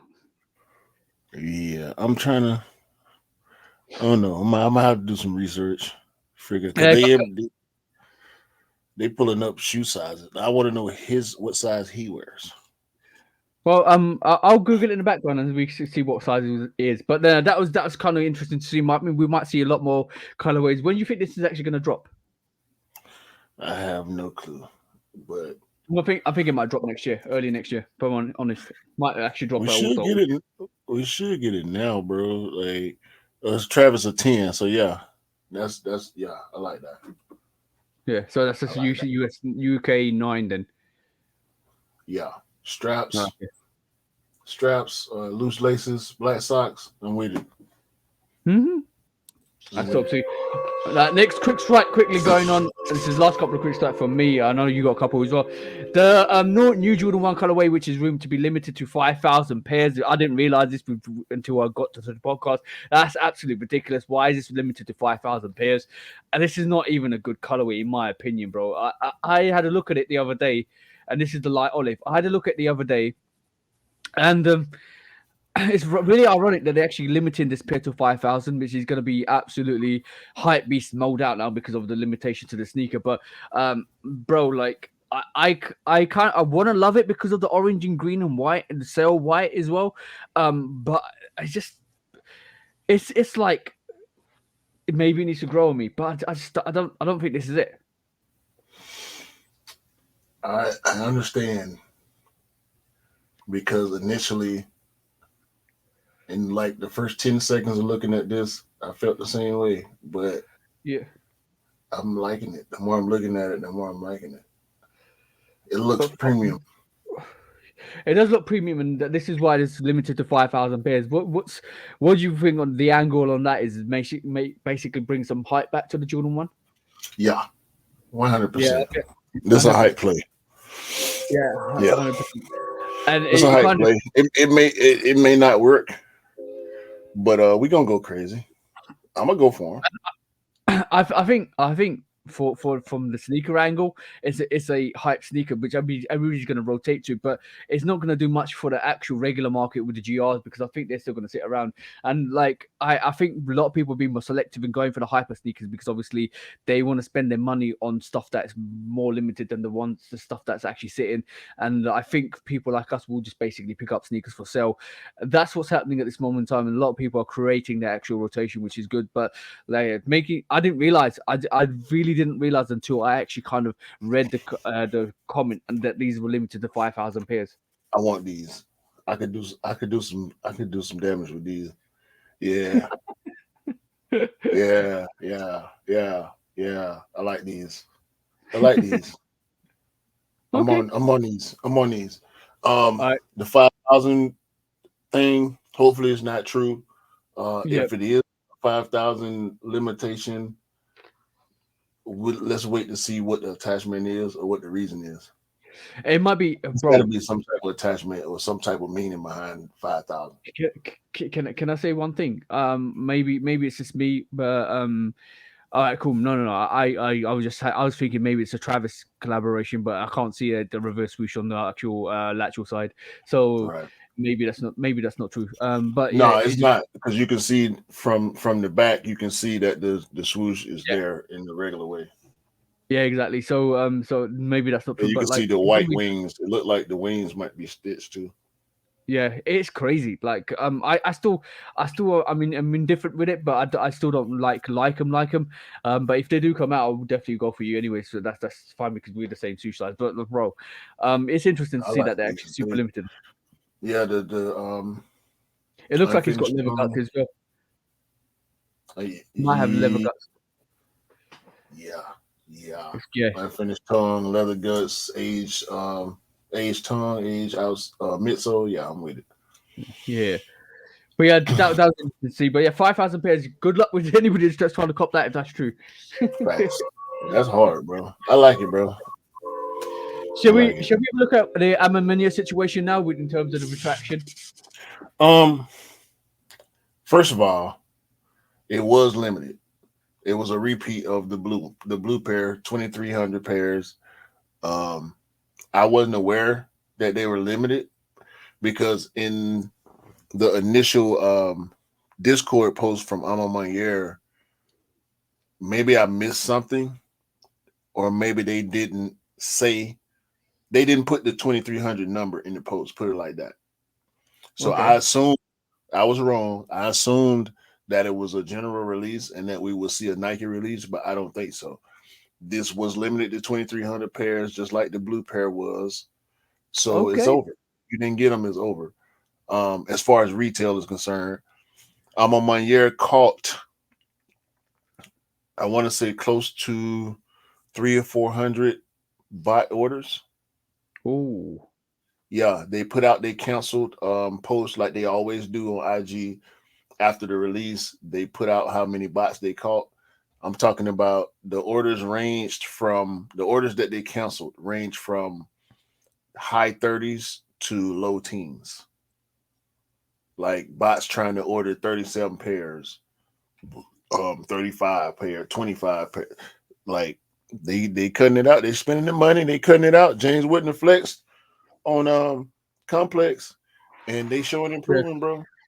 Well, at least it didn't give them a friends and family variation of the Amman, yeah. Let's just say that. Looking Yeah, at you, Edison. yeah. So these are special releases, bro. I'm on my ears treating the airship with the utmost respect. Yep. It's dope. It went over my head. I apologize to anybody that might have been misled by the words from last episode because I wasn't aware. They not playing with these airships, bro. No. And we probably, I'm guessing now, since we got this black and white one, we probably gonna get another one. Yep. And it's probably gonna be limited again. So if you want them, you got to be all the way in. I snooze, bro. I snooze, man. Like I tried the Discord raffles. They did it different, and I was working when they were doing the drops on Discord, so I missed the Discord raffles. But when Yeah. the general raffle came, I didn't go in until you asked me to. So I took L's. I could have had more opportunities. I could have went to the That's to the store and all that. You know what I'm saying? I was supposed to do what I did the first time for the blue ones. I was supposed to get the Discord raffle, do the online because they did local priority. So you enter the raffle and go to the store to prove that you're local, and your odds of getting the shoe go up. Oh, okay, that's dope. That's actually dope. Yeah. Shout out to James Whitner for doing that actually as well. That's dope Yeah. to see. So I took Uh, L's on the raffle and the general release, but I missed. I could have had more opportunities, and that that's is it's a special release, bro. So by the even way, whether I was gonna keep it or give it to you, I feel like between the two of us, one of us should have had that. You know what I mean? But Scott got it, so and Miller yo, got it too. So yeah, shout out to Cam for copying, bro. Cam copped for Scott, which is absolutely dope. So shout out to Cam for doing that. That's absolutely dope to see. Right, next 300. quick spot. Yeah, bro. Radio. That's good. That's good. And Scott's got both of the blue and the black one now, which is awesome to see. But next quick strike, bro. We've got another Jordan 6 PSG, but this time in low. Yeah. What what what you think about these? I want to hear your opinion first. They remind me of the Flint. Flit 6, Yeah, the lows. Tinker. Wait, what? Was in that international flight? Yeah, the Tinkers. Yeah. Reminds me of that. Yeah. It ain't suede. The Tinkers ain't suede though. Yeah. That's the only thing about this sneaker that saves it, in my opinion. I hate the speckled midsole on sixes. I would never buy a six with a speckled midsole. I promise. The Oreos, the red Oreo, it's supposed to be a white Oreo, ain't it? We Yeah. getting another Oreo 6. I think it's a white and black Oreo this time instead Yeah. of the black Yeah. and white and the white and red. This is Yeah. pretty much a black. I hate that speckle on a Jordan 6 midsole, so I won't be going for these. But it's a 6 version of the 5 from last year, ain't it? Yeah. Definitely.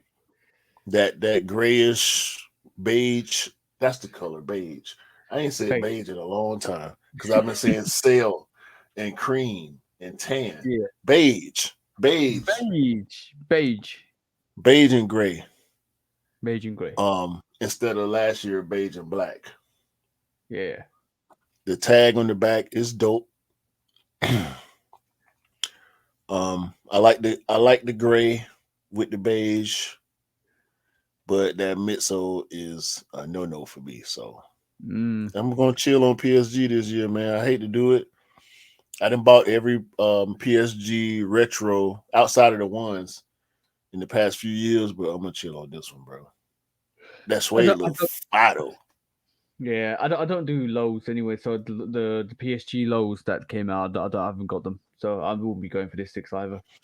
Yeah, I got mine straight from PSG on the early release. I was so happy about that, bro. I think I was the first PSG 5 low review on YouTube last year. Yeah, and that did really well as well, which is absolutely dope. Yeah, it did good numbers for me for a while, but you know how algorithms work. We don't want to talk about Yeah. that. Hey, YouTube. I think my Palomino Freeze video is doing quite well as well. It's taken off, which is interesting to see because I don't think a lot of people picked that up in general, and it's Nah, basically it looks like the way because yo, basically people the are the, looking at the video.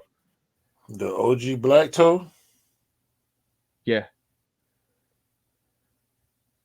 Nah, what's wrong? the full size runs sitting around, boy. The OG, yeah. I was able to get it for Q. I mean, not for Q, for E. Yeah, I could get it for E and Q, and I can get it for whoever wants. But But you can get it for you E probably and shouldn't come to me because I can send you 30 links right now where you can get that shoe. damn. That's shocking. That's actually shocking. If it was a Do you, high, do if it was a high, it'd be different. Yeah, I agree. It's People a don't high number. respect the lows, the OG lows, bro. The OG lows are on par with OG highs. People don't Mhm. understand that. I don't know what to say about that. But talking about sneakers day, bro. Next probably I think the second to last quick strike is yo, you're getting sneakers day. Finally. I'm um I'm apprehensive about this. One of the guys, I ain't gonna say his name. He ran up on me a few days ago. Yo, such and such and such, sneaker day. I said, sneaker day. He said, yeah. Such and such the 20, what is it, the 26th or Wait, 28th or 20 something. I said, oh, sneakers day. yeah. He said, yeah, the Nike thing, right? Sneakers day. Yeah, so it is I 9th of said, yeah, September, bro. I said, yeah, what about it? They're supposed to be dropping everything. What you mean everything, bro? Nike got 1,000 shoes for sale. Everything. They're supposed to be bringing Travis Scott's, and they supposed to be bringing the SB4s, and they Lost supposed and to found, be, New yeah. Trees and Haritos and all of that stuff. I said, bro, they not finna do that. You know how much trouble that is? Yeah, that's a The lot of trouble. Lost and Found, the Lost and Found release crashed the sneakers app for hours by itself. That was a crazy release, bro.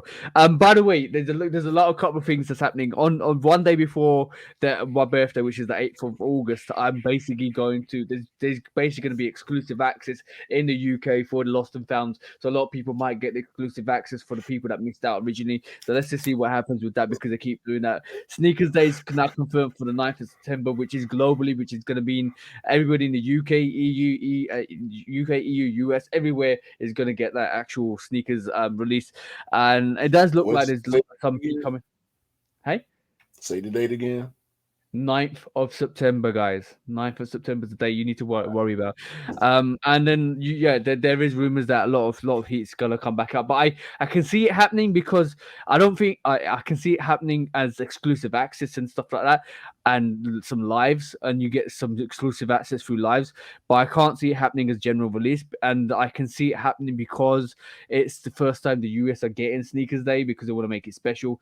It's But trouble. it's going to be trouble. It's We good, but might it's going have to be some. We might have some stashes. We're gonna have shock drops. We probably gonna have some you're gonna have cams, stashes, you're gonna have the cams, you're gonna have the stashes, you're gonna have the reservations, you're gonna have all of that, lives. bro.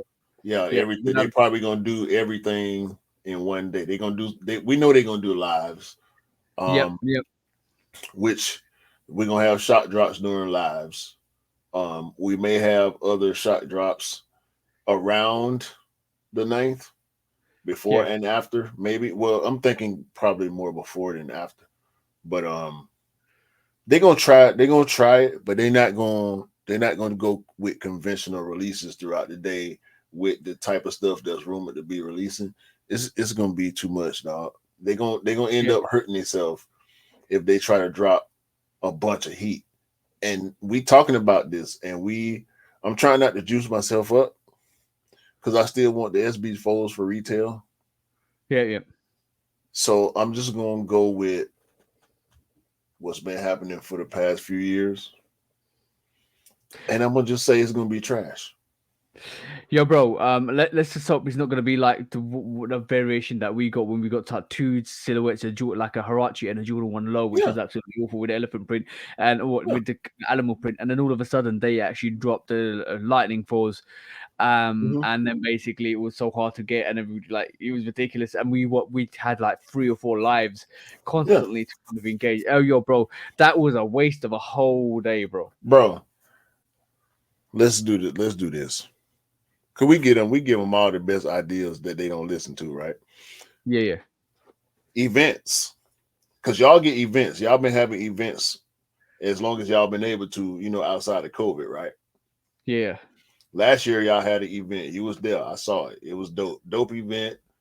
Yep. Lightnings and was it taxis, taxi ones, right? Taxis, and the Purple Canyons and all that stuff. Right, right. That's dope. Oh, and the Air Max One Tour Yellow, or the yellow variation. Yeah, yeah, Right, the women's. yeah. That's dope. So the US, right? Have your London event and have multiple events in the US where Nike's got big have one in Atlanta, have one in LA, have one in New York, have one in Chicago. You know what I'm saying? Same time. It's sneakers day. This is Yeah. Nike, bro. This is the biggest sportswear brand in the world. Spend that money, man. Spend that money. Do these events simultaneously. Y'all got enough people. Y'all got the infrastructure. Y'all got the check. Put it together. Do these events and have it be online active. Like cause it's gonna be pandemonium, bro. All the Yeah. local resellers, people catching flights. People gonna be catching flights to LA. I know Retro Rick. Retro Rick get on the plane and go get a shoe. I'm telling you right now. I seen the man go to Houston and come back with uh 9-10 Travis Scotts. You know what I'm saying? I done seen him go to LA and come back with Dior's and Yeah. stuff, just crazy stuff. You know what I mean? So people gonna move because it's Nike and it's us. Yeah. So people gonna move. It's gonna be hectic. It's gonna be a lot of moving Dedicated. parts. That's called So dedicated sneakerheads. yeah, you can have some stuff there, but as far as like what's the big drops and all that, stashes and whatnot, they could play all that, bro. They can run it. They can have separate lives going. Um, they got enough people.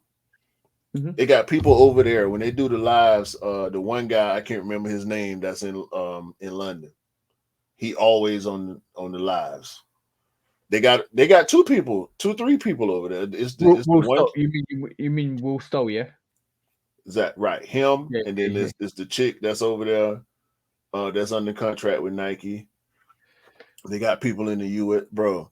They could do it. They could do it so big, man. They could kill everything. Let's see what happens with that. Let's just see what happens with the whole release. It's going to be interesting to see what happens with Sneakers Day. Let's hope Travis that had Travis in Houston. Come on, man. that's. Drop some Travises in Houston. Do you reckon the cut the check Drop is some released? drop some dunks. Drop some Crenshaw dunks in Yo, bro, do in you LA. reckon reckon you drop the cut the check on Sneakers Day? Why not? Let's just see what happens. Exclusive access in you if you're in Houston. Sneakers day. Let's see what happens with that. Travis at the Nike event. Boom. Come on, man. Y'all got to pay us, bro. Yeah. We got the plan. We got the plan.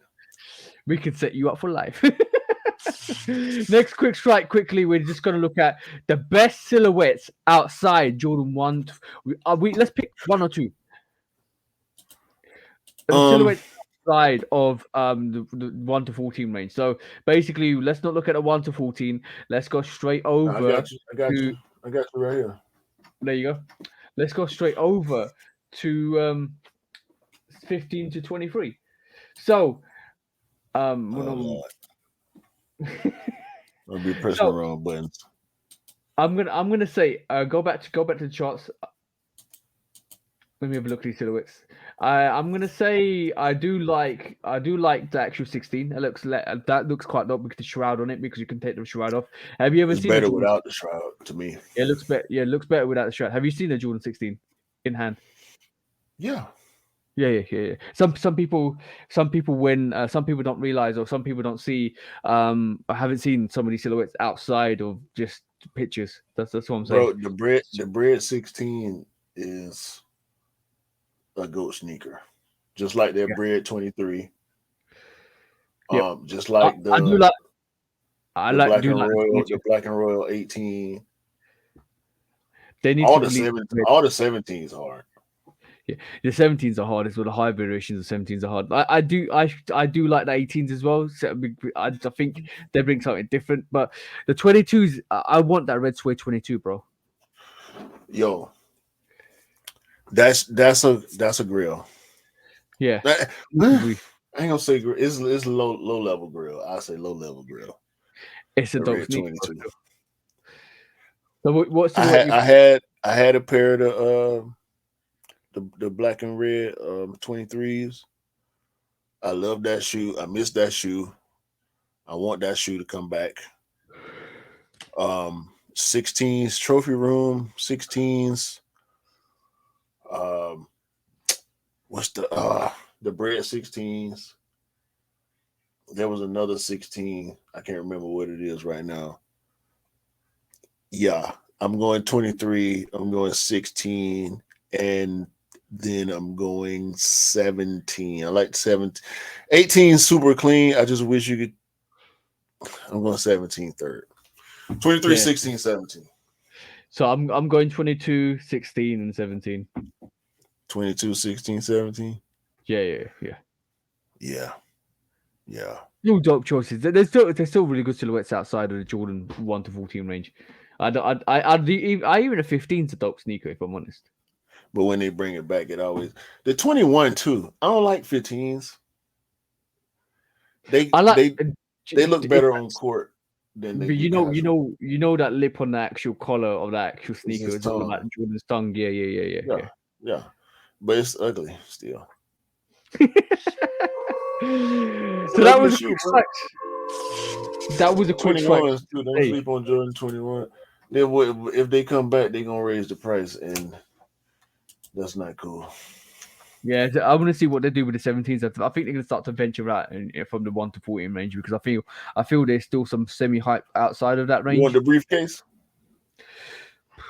That'll be good. But I don't think that's 300. 300. They're gonna be like 260 for you. 260. They didn't do it with the COJP. So it's the 17 though. They ain't gonna briefcases. No. But main subject time today. So just a little quick main subject we're going to talk about. What is the difference between a real collector and a sneakerhead? Like, and what is the validation level for that? Because we're talking about collectors versus sneakerheads at this moment in time. What do you regard as a collector, and what do you regard as a sneakerhead? I feel like two things can be true.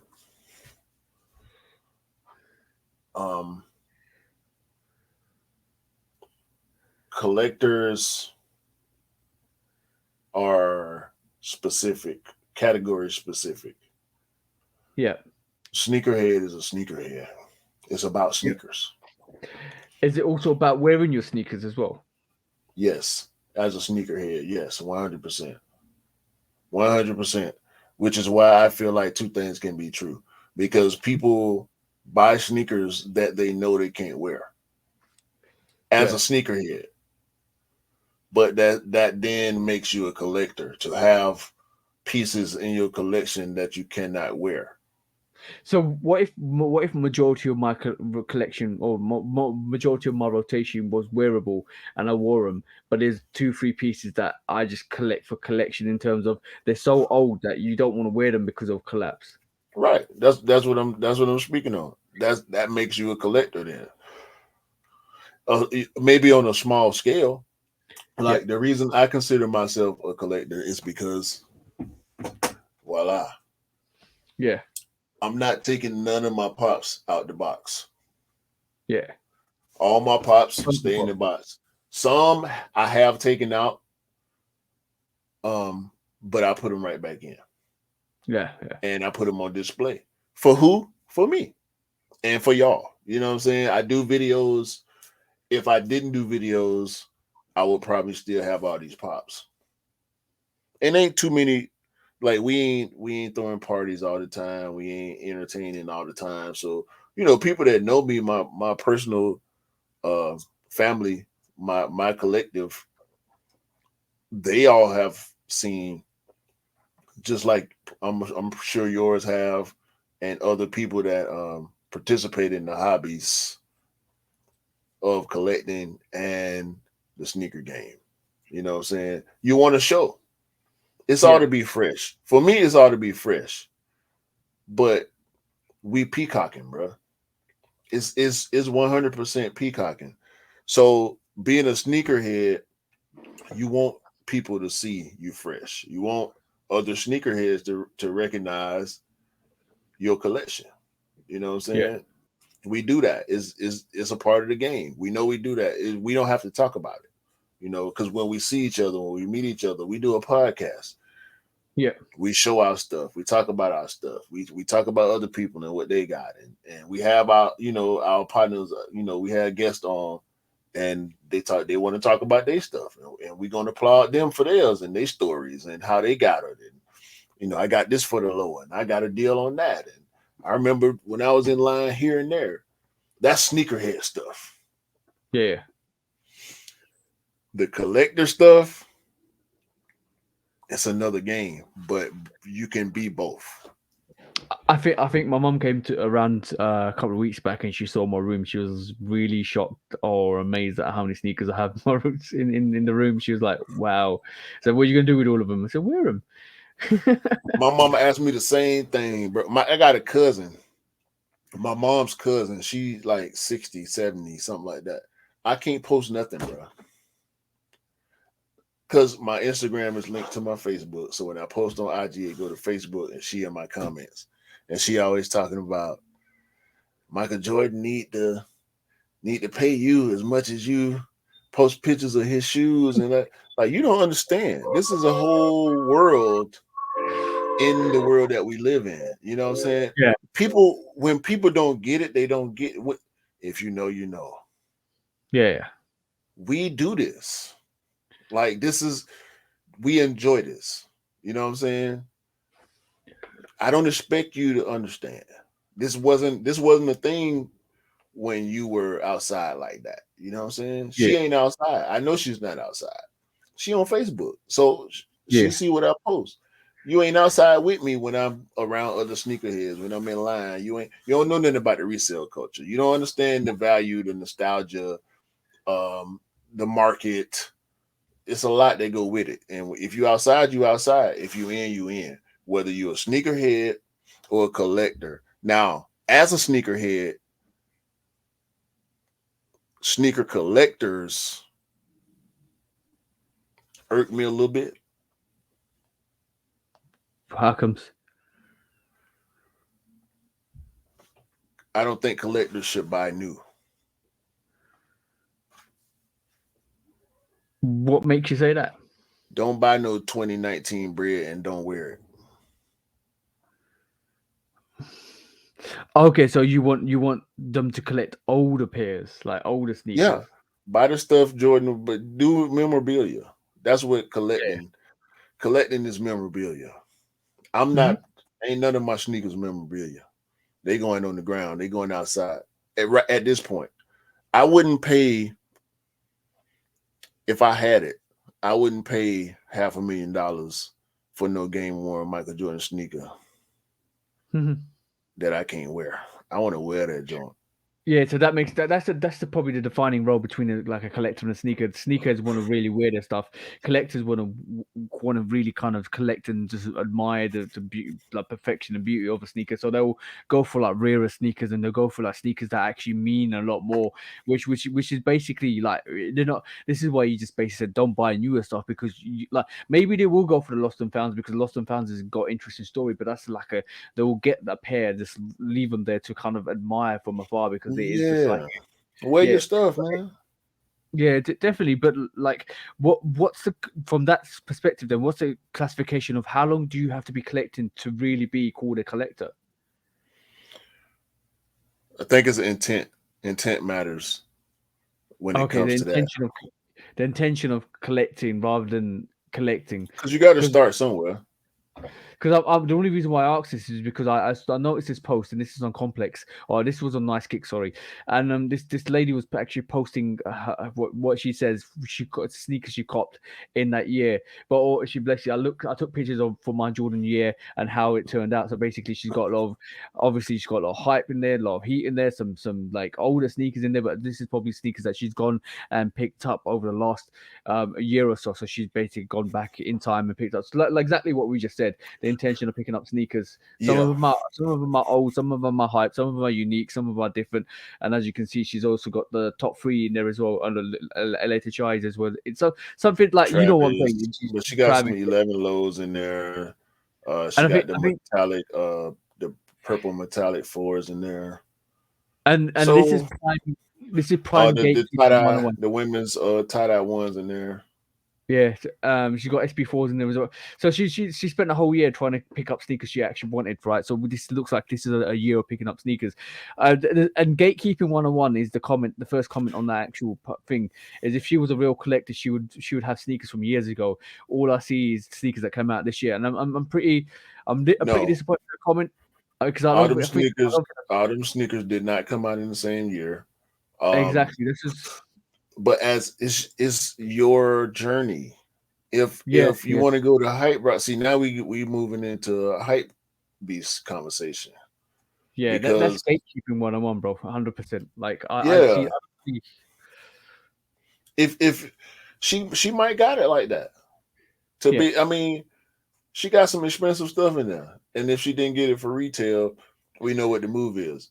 But it's the I think that's the hate that we as sneakerheads give to the casual hype beast. That's what that is. Yeah. 'Cause I do Yeah. that too. You know what I'm saying? And that, when I first saw this picture, when you first pulled it up, that was my immediate thought. Look at all the hype. She ain't no sneakerhead. She just Yeah. started. So she just started. She just started.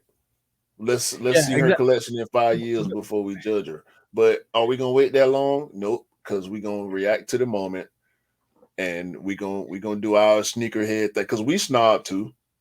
Yeah, We yeah, yeah. snob And too. the We're thing gonna is, do everybody. our we're gonna do our sneakerhead grassroots snob to the person that's buying a bunch of hype stuff Yeah, every that single snob time. sneakery, that snob sneakery always comes in somehow, some way because everybody got a prejudgment, and unfortunately, the thing is, like we all started from somewhere, and like when we in the first year, I guarantee in the first year, in the first 2 3 years of picking up sneakers, we were going back picking up ridiculous pairs. We were going back and picking up sneakers here, left, right, and center. Every release was coming out, we're picking them up. So that in itself is a reflection of when you're enticed into buying sneakers, and if those sneakers are all from this on 1 year, that's good going on that actual lady or that person because basically they're picking up sneakers that they kind of want to pick up and they want to love and enjoy. And if that means going back a couple of years to pick up the sneakers that have already come out, when you sorry, bro, when you actually kind of get into the game and start learning and start discovering, that's the exciting bit about it. That's it. That's it. I wasn't trying to interrupt you. Yeah. That's it. You giving it to him. That's how it happens, bro.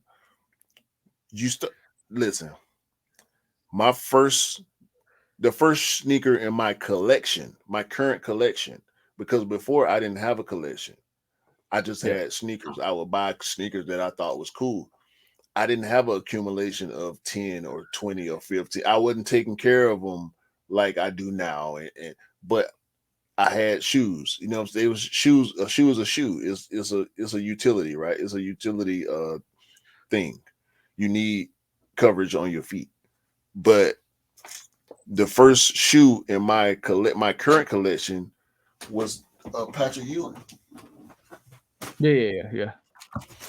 When I bought this Patrick Ewing, it's the 33 high black, the OG. Oh, bro, I've been looking at some Patrick Ewings, bro. I've been looking at some Patrick Ewings. I'm reluctant to get them because they look like they're bricks on feet. They're heavy sneakers. They are. They are super uncomfortable, bro. They heavy. The rubber is super hard.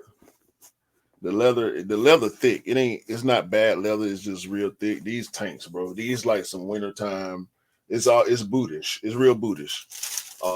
But I'm saying that to say, when I bought this Ewing, I didn't know that it was the first sneaker in my collection. Yeah. You know what I'm saying? That Ewing was it like 2015?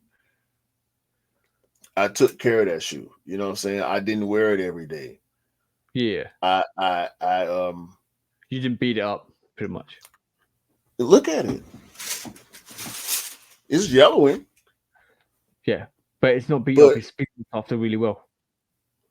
It's got some, some little wear and tear, but it's from 2015.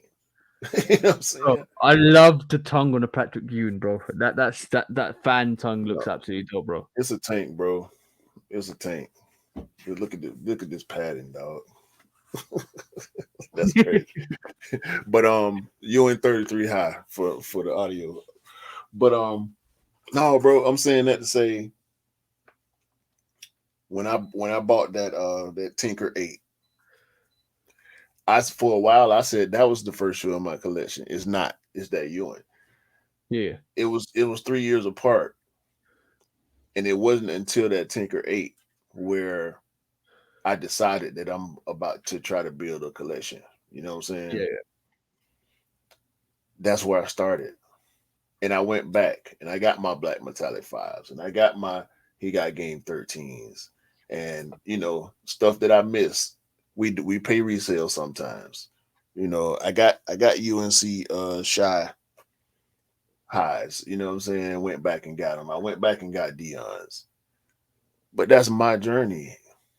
If you started doing the bubble, the sneaker bubble, the height of the resale and the height of the sneaker hype culture, if that was your entry point, yeah, you're gonna have SB4s and you're gonna try to get off whites and you're gonna try to, yeah. Yeah, I think the whole thing with being a sneakerhead and actually coming through being a sneakerhead is when you actually kind of start picking up pairs. Like, I'm gonna be honest, my first sneaker, except for Timberlands and stuff like that from my early years, right? I kind of evolved from that, and obviously circumstances didn't mean I could pick up sneakers. And when I started picking up sneakers, my first real pair of sneakers that I picked up and got me into it was an ID, bro. I got a CP3 ID. And I made a Jordan CP3 ID, all red, blackout, black panels, and that's where my love for red sneakers is anyway, because I have this affinity with loving red sneakers. So that was my first one, and I rocked it, and I started seeing other stuff, started getting into Jordan, started getting into sneakers, started getting into Yeezys and all that stuff.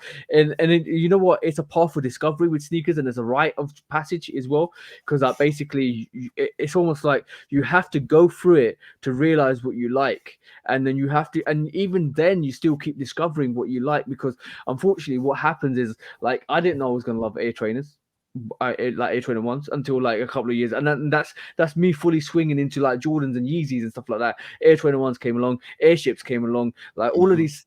It's all about a journey of discovery. So I don't think a lot of people I think some people's experience with the sneaker game is deluded. And I think Yeah, what they end up doing is they delude themselves to the point when they want sneakers that are only retail sneakers, and you kind of. I'm gonna be honest. I would love to get every sneaker for retail, and it's happening more and more, which to nowadays, which is great. But like honestly, bro, if you don't sometimes pay that resale, you will miss out on very special pairs of sneakers that you will never have in your hand, and you won't be able to love and appreciate because when everybody else is talking about them, you can't actually touch them and feel them and see how great they are and actually put them on feet. And that to me, a lot of people stick to their retail gang. I'm not going to buy a sneaker from resale, but then you end up missing out on Travis Scott fours. You end up missing out on Amma Mania fours, Amma Mania threes. You end up missing out on some airships that are absolutely special. Like some, like you end up missing out on maybe some OGs that was super limited and sold out, like the Lost and Founds or the Reimagined threes. But those are all special pairs that I think a lot of people need to kind of have an experience in wearing it. But some people's experience is very deluded. Some people only go for the hype stuff. I don't realize what the GR stuff's all about. Some people go for just the retail stuff. And all to you guys because you're still you're on your journey, but I think sneaker journey, a full sneaker journey, is all about discovery of different colorways and silhouettes and GR sneakers and hype sneakers and all of that stuff. I'll go into a how do you call it, a outlet and seeing some of these sneakers on sale and seeing like outlet sales, and that's a full sneaker experience. And yeah, I'm lucky to have that as well. yeah. Bro. It's so much, man. It's so much every day. Is so much new stuff that you almost don't have enough time to go back. Yeah, It's so much. I could consume my whole day with sneakers, bro. For a while, for a couple of years, I did, and it's so much, bro. It's like overload, dog. To where you got to pick and choose. You got to find your. I'm in my groove now. yeah, I'm in my groove. Sometimes you stretch out a little bit outside the box for those special pairs, for those different things that like you were speaking on, them one of a kinds. Those you might not see these again ever. Maybe they'll come out in 15, 20 years, but you and might and not see them again ever. So you gotta go. I'll give you a very prime example, a very prime example of that. And nobody can tell me otherwise. Okay, cool. People out here saying I'm not going to pay resale for a sneaker. That's fine. You can keep that with that motto. But I like said it too. you never. And I know you do, but like some you have moved outside the bubble to actually kind of get some pairs, which is good to see. But you never touch a Dornbecker. I'm talking like a really good Dornbecker, like a six or a five or a three, if you're not willing to pay that resale price. Nah, nah. See, we can't do that though. We can't do that also because we got new legends. Yep. I don't care what nobody say, bro. When I look at that Dornbecker 5 low, that Michael Wilson design that I got in my collection, you can't talk to me about that shoe. It's my sneaker, bro. Yeah. It's dope. You It's dope. you can dislike it or whatever. You can have whatever feelings you got about it. Your feelings about it will never override mine. And that's where we get to the crossroads of the hype, where we feel like you don't really like that shoe. You don't appreciate that shoe. You don't Yeah. know what it's about. Well, you know what I'm saying? You don't know the story, the backstory, the nostalgia. You don't do this the same way that we do. Yep. You're trendy. We're here Yep. always. Before the trend, during the trend, after the trend, we'll be right here. Yep. We'll see you the next time the trend gets hot. We'd tripled him out of sneakers. Yeah. You bring Unfortunately. problems for bro. I can what I bet you. I wanted to wear it. I started to wear it yesterday, but I'm staying on my threes and fours all summer. So I pulled out Yeah. the Campbell threes. But I wanted to wear my DB5s lows yesterday, and I You be should. thinking to myself every time I think about wearing that shoe, especially when I wore it, I went to RetroCon, so I was around sneakerheads. So I Yeah. got the sneaker got the respect from a lot of people. But if I go out in public wearing that shoe as a 41-year-old man, people gonna be looking like, what in this? And I don't know. You know what what I say is let people look, because that colorway, that's unique. Like that actual red, blue, and green, that's unique, bro. There's no other sneaker out there looks like that Jordan 1 low. I mean Jordan 5 low Dawnbaker. No other sneaker looks like that. And this is what is like, bro. I'm same age as you. I wear the fives on multiple occasions, the biohacks on multiple occasions, and I don't care. I really don't care. I love that shoe. I love all the shoes I have. And I want to rock all the shoes I have, and that's the main thing. But like, what I do see a lot of at this moment in time is gatekeeping. A lot of gatekeeping, and I think the sneaker community is all full of gatekeeping because obviously everybody wants to be relevant. Everybody wants to be kind of, I want to. If you're not this way, then you're not this. If you're not that way, it's not this. Nobody's given anybody the keys to this sneaker game. Is everybody's diverse, like in life, and everybody has taste and flavor. So from that perspective alone, I can't judge a new sneakerhead and what they pick up to what I pick up, because if as long as they're picking up what they love, that's the main thing, that's the main goal, and that's everybody's main goal. And like I keep saying for the last couple of weeks, it's the younger sneakerheads that are driving the hype. They're driving the innovations with the new artists that are driving majority of the stuff that the brands are doing, because they know the brand. Look, bro, the brands are sitting there, Nike and Adidas are sitting there and they're laughing like, oh yeah, you sneakerheads out there, the older sneakers, you're still gonna pick up what we're gonna release anyway. You're still gonna be here because you've been here for all this time. What Mhm. what we want is fresh blood, and like every sport, and the sneaker game is a sport. Every sport, you want young blood. You want new people to come through and keep the commercialism side of it alive. And this is why we see the drive for the hype, for the collaborations. This is why we've seen over the last couple of years the amount of collaborations we've had is because they want to keep these younger It's the sneakerheads way.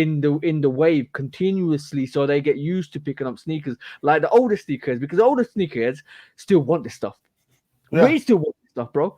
So logically speaking, this is why I keep saying the younger sneakerheads are keeping the game alive. And for us to gatekeep that, like, bro, if we gatekept that in 2019 before COVID and through COVID, we won't be seeing half the collaborations we're seeing at this moment in time, or the drive to keep the younger generation there. We won't be 100. seeing a Travis Scott. We won't be seeing Travis Scott with a signature sneaker, bro. 100. 100%, bro. See, It's see, part of the game. It's part of the game. We have to accept it. Your thoughts and your feelings and your opinions on it are yours alone. Just like I love it. your thoughts I and love it, feelings bro. and your opinions on your collection are yours alone. We want Exactly. we all want everybody to appreciate our collections and our Yeah, thoughts, but that's not gonna happen. It's not gonna because happen. some of the sneakers that you have, other people don't like, but some of the sneakers that other people have that you don't like. Mhm. But it's the mutual respect Trash. We of call stuff trash recognizing. every week. Yeah, but it's the mutual respect of other people. So, like when I see gatekeeping, I know it's hard for older people to say, older sneakerheads to kind of say not say what they want to say because they've been here for longer. It's the privilege of being here for longer and keep buying the sneakers and showing the brands the loyalty. I understand that, but you got to pay homage to the younger generation that actually driven all the innovation collaborations and all of that stuff. Without, like I keep saying, without them, it's a privilege to have them join the game, and it's a privilege for the brands to recognize that they are part of the game and to keep providing us with some of the Travis Scott fragments and the lows and the highs. And yo, you know what They know. happened, bro. They know what they gotta do. Yeah. We so know what so we gotta so do. this whole conversation went from sneakers and collectors to gatekeeping. So from my angle is a collector is a collector. The probably majority don't wear most of their sneakers. They actually want to appreciate the design aesthetics and keep them, like picking up Jordan signature sneakers and all of that stuff. A sneakerhead can be a collector as well, because you can pick up sneakers that you love to see and actually wear them as well. And a sneakerhead is a sneakerhead because obviously some sneakers just want to wear everything, and that's a pure sneakerhead as well. So it's a multitude of things, and from every angle and from every way you look at it, let's just be diverse with it, for all the small feet gang, for all the big feet gang, for all the ladies, gentlemen, and whatever your gender is that you want to pick up sneakers, wear sneakers, all of that stuff. We just got to love the fact that a lot of people are. We got to love the fact that we're in our prime, and we together have evolved the sneaker game to where it is at this moment in time. There's levels to it, bro. It's Yep. levels. It's levels, and there are aspects and sub subsects. I think I said that right. Yeah. Subsects in the culture that we do media, quote unquote, air quotes, media, right? Because we broadcast and Yep. we tell our stories, and you can document our journey, um, going back years now for the both of us as individuals and as the Shoe Dog Podcast Collective, right?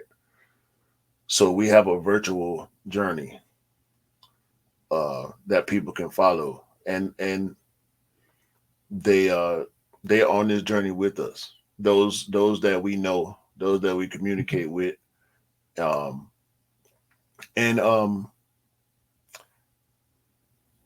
symbiotically. You know what I'm saying? We influence each other. So it's good when it's good. It's not when it's not, and we just try to connect with like-minded people. Just that's the way of the world. You want to be connected with like-minded people and have relationships and grow friendships and fellowship and create your family, your personal family, your inner circle, your Yeah. tribe. Your And sneaker so tribe. that's what we doing, bro. That's what we doing. Yeah. Yeah, yeah, for sure, for sure. It's for me it's really interesting when people just basically like don't rate other sneakers for certain things, or because they pick up maybe Asics or Yeezys or Adidas's, or no, every sneakerhead is different. Every sneakerhead, it's like just like the color of your skin. Everybody's different. Everybody comes from a different Yeah, background and we all has hate, different. bro. Yeah, We all hate. I'm gonna hate. Oh, I saw some. I saw the A6 Gel Light 5 on feet in person. yeah, Ooh, ooh. He had a multicolored colorway, bro. They was all white yeah. with blue and red and green and yellow. Oh my god. He had the fit. He had a nice fit on with it too, bro. Shout out to him. I don't know this dude. I may or may not ever see him again. But he had it. He had it, bro. I had just got out of work too. And I saw him, he had it, bro. On a weekday he had it, boy. I said, yeah, them Gel like fives. Yeah, yeah. So we'll see a review for that soon on your channel, then, bro. I ain't gonna do it. Um, I know I ain't gonna do it, bro. So maybe one day, later Yeah, later on in my journey. Um, last week, last Friday, I saw a guy. I was at work, and I was delivering to this place. but bro, this is not for sneaker court, is it? Yeah, yeah. Let's Shall we um go into sneaker court then? nah, hold on, hold on. Okay, good, good, cool. So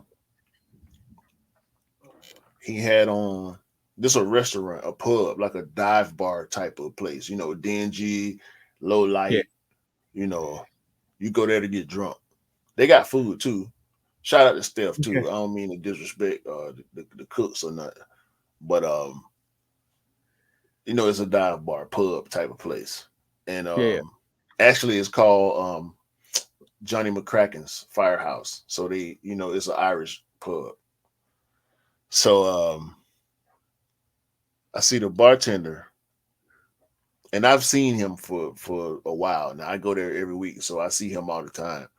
He had Yeah, on Black Noir Union 4s. yeah. I said, bruh, what the hell wrong with you? And he said something. He thought I was talking about something else. I Yeah. said, no, bro, you got on Black Union 4s at work here at behind the bar. Like, you spilling stuff and you do, like, what are you doing? What's wrong with you? He said, oh, they fake. Easy, real quick and easy. Oh, they fake. I paid 50 Okay. bucks for these. What? He said, yeah, that's my flex. That's your flex. When I've noticed. resale is too high. Damn resellers. Order. When hype beats go too far. These damn hype beasts. Order in the court. Order. The back door opens. Guilty. It's time for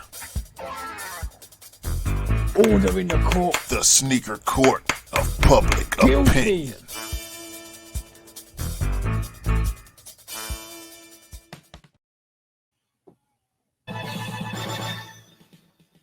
Guilty. Welcome back to Shoe Dog. Oh, Sneaker Court of Public Opinion with Sneaker Judge Public Opinion and Executioner. Let's not get that wrong today, bro. Nearly did.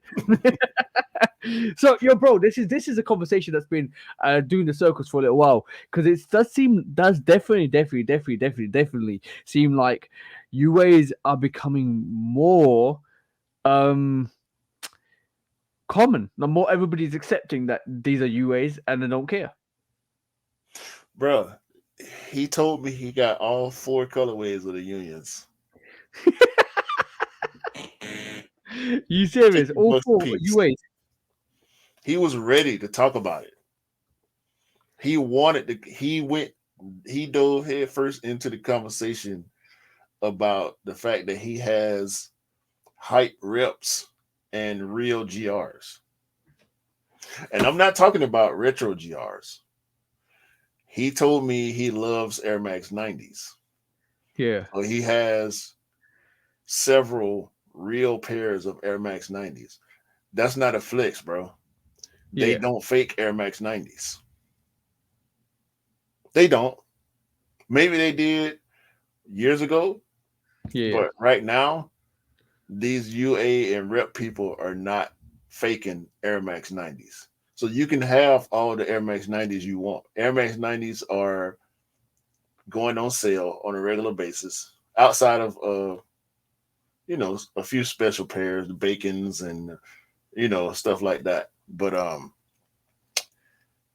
you flexing to me that you have real Air Max 90s but fake union. He got all 4 unions. That was I think he said a Travis or Off-White. It was an Off-White Prestos. He said he got fake Off-White Prestos or Air Max 1s, maybe both. But yeah, and I told him I was at work, so I was wearing work clothes, work shoes. Mm-hmm. So he's never seen me outside as a sneakerhead. He sees me at work. You know what I mean? Mm-hmm. So he don't understand. I wanted to pull up my Instagram and show him, but the fact that he thought that him wearing reps were a flex, I didn't feel it was necessary. What say you? I've seen that a lot, and the conversation come out a lot with like basically reps becoming more acceptable in the community because we're like a lot of more sneakerheads are talking about reps, and especially on YouTube, a lot of people are advising where to get reps, how to cop them, where to cop them, all of that stuff, and it seems like that people are now accepting them more for some reason than they used to ever before because obviously reps are becoming better and better and better, but also the fact that a lot of people with the struggles of actually trying to basically survive in this economical climate, they accept that maybe they can't get a sneaker that they really want for retail from a retailer, so they're actually expanding and getting it cheaper because they really want that sneaker and they really want to purchase it. And unfortunately, with Nike and Jordan Brand keep hiking their prices, some of these sneakers, some of these sneakerheads can't really afford to keep up with buying sneakers. And I think the fact that you want to keep up and the fact you want to keep up and buy UAs just to keep up for show, it just kind of, I feel sorry for them because of the fact that some of the more hyper pairs are really expensive to buy and they're really hard to get. But it's I can't sit here and say I can't sit here and say, you know what, it's okay to actually wear a rep, or it's reps should be kind of in the discussion. I don't think reps should ever be in the discussion, but also this is the reaction that you get to the current market climate and Nike and Jordan Brand increasing their prices. Innocent or guilty? Your colleague, your the guy in the pub, Irish pub, yeah. Mm-hmm.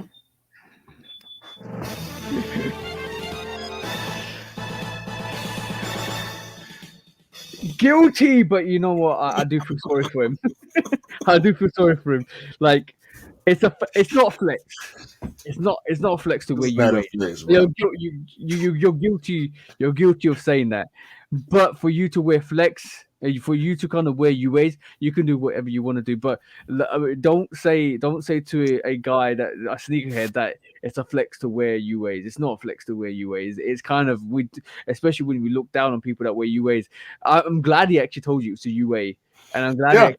Oh yeah, it's $50 to UA. I don't care. Blah blah. It's fine. You wear what you want. You rock what you want. You can rock anything in the world you want to rock, but it's not flex. Don't flex your flex sneakers. Now, all your Air Max 90s gonna be reps too, but Yeah, they don't rep Air Max 90s. So no more Air Max 90s for you until you stop buying fake retros. That's the sentence. Stop buying fake retros or no more real Air Max 90s.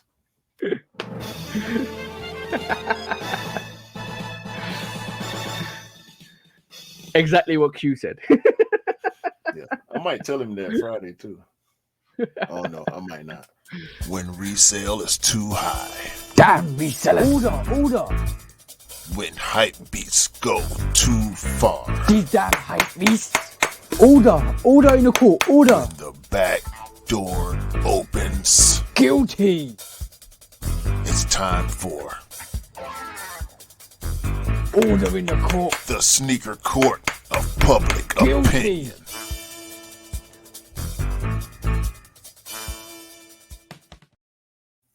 Yo, we can't talk about wrestling no more. It made the podcast too long. Yeah, you got a bit carried away about wrestling, but you know what?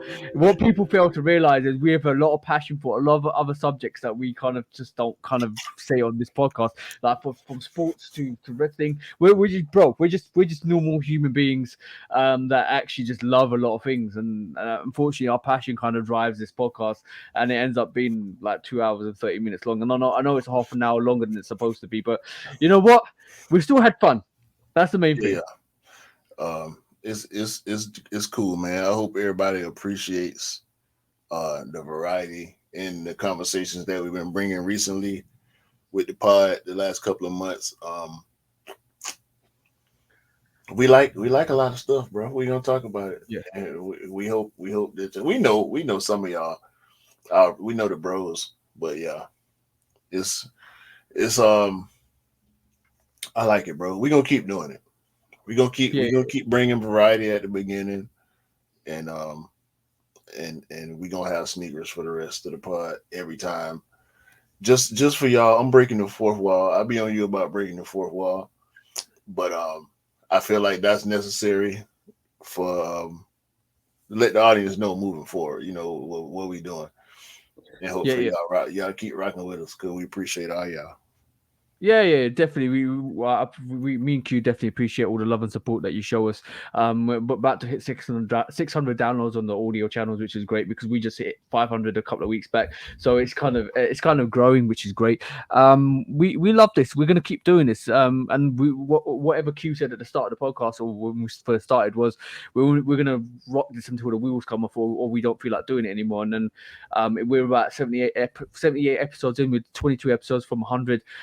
Probably won't reach that this year. I don't think we will. No, but we will definitely be on 100 episodes next year, coming to next year. So it's good to see that we're gonna keep growing. Like however much you guys support and love us, we will definitely keep growing. We'll definitely keep adapting. We'll definitely keep up with all the information and news and the discussions because you guys don't see the amount of discussions me and Q still have outside of this about music, about rap artists and lyricists and sports and entertainment and all this stuff. And we started with Shoe Dogs Reacts is another thing that we keep doing and like we're gonna keep doing. We pre-recording it now because we just want to see how that does as well. But yeah, this bro. We only do what we love, and it's good to see that people that engage with us see that we actually love what we do. I do. And I do kind of want to do a general pod for real, bro. You know how long that will be. Nah. I don't know if it's gonna manifest. We'll see. But that's been in my mind for a long time. I do want to do just a general pod, but we're gonna keep rocking. Unfortunately, I know it potentially will happen, and we will have to call it something else. No. I'm talking about outside of the Shoe Dog part. Yeah, because I know, like, I'm gonna give you guys an idea of what happened a couple of weeks back, right? Because you know what, when me and Q talk, we had a whole. I just caught up with Q about the production of the podcast, and the next 2 hours and a half was us talking about Star Wars and Palpatine's connection. And we said we wasn't going to mention it on the Shoot Up podcast, but that stuff like that still happens. Mm-hmm. stuff like that. We can talk for days, bro. Both of us. Yesterday. Yeah. Yesterday. We do it all the time. So yeah, man. Yeah. No more fourth wall for me. We behind the wall now. We back behind the wall now. So don't ask no questions about what we doing. We ain't telling y'all nothing about what we doing. Just watch. And we gonna do it. We got a lot of stuff, a lot of ideas that we got. So we gotta stop giving our ideas and just execute. Yeah. But through the podcast, we can regulate what the brands are doing by giving them advice. And if they take that, they take that. If they don't, they don't. We're always going to give the best advice that we feel is right for the community. Y'all agree too, because y'all listen. If y'all don't, put it in the comments and we can argue. Yeah. Anyway, episode 78, bro. Cool it. Let's call it, bro. Let's call it because it's about time we record a podcast today. Buy what you like, rock what you like. Stay away from the hype, man. Have a great day, great week, great month. The year. Fall coming, man. The heat is coming. As the weather. Burgundy 5s next week. Burgundy. Hold on. I want to clarify this with you quickly. Is it Bordeaux 5 or is it Burgundy 5? It's Burgundy. Burgundy. All right, cool. Burgundy. Enjoy your wine. Peace out, man. Peace out, guys. Peace.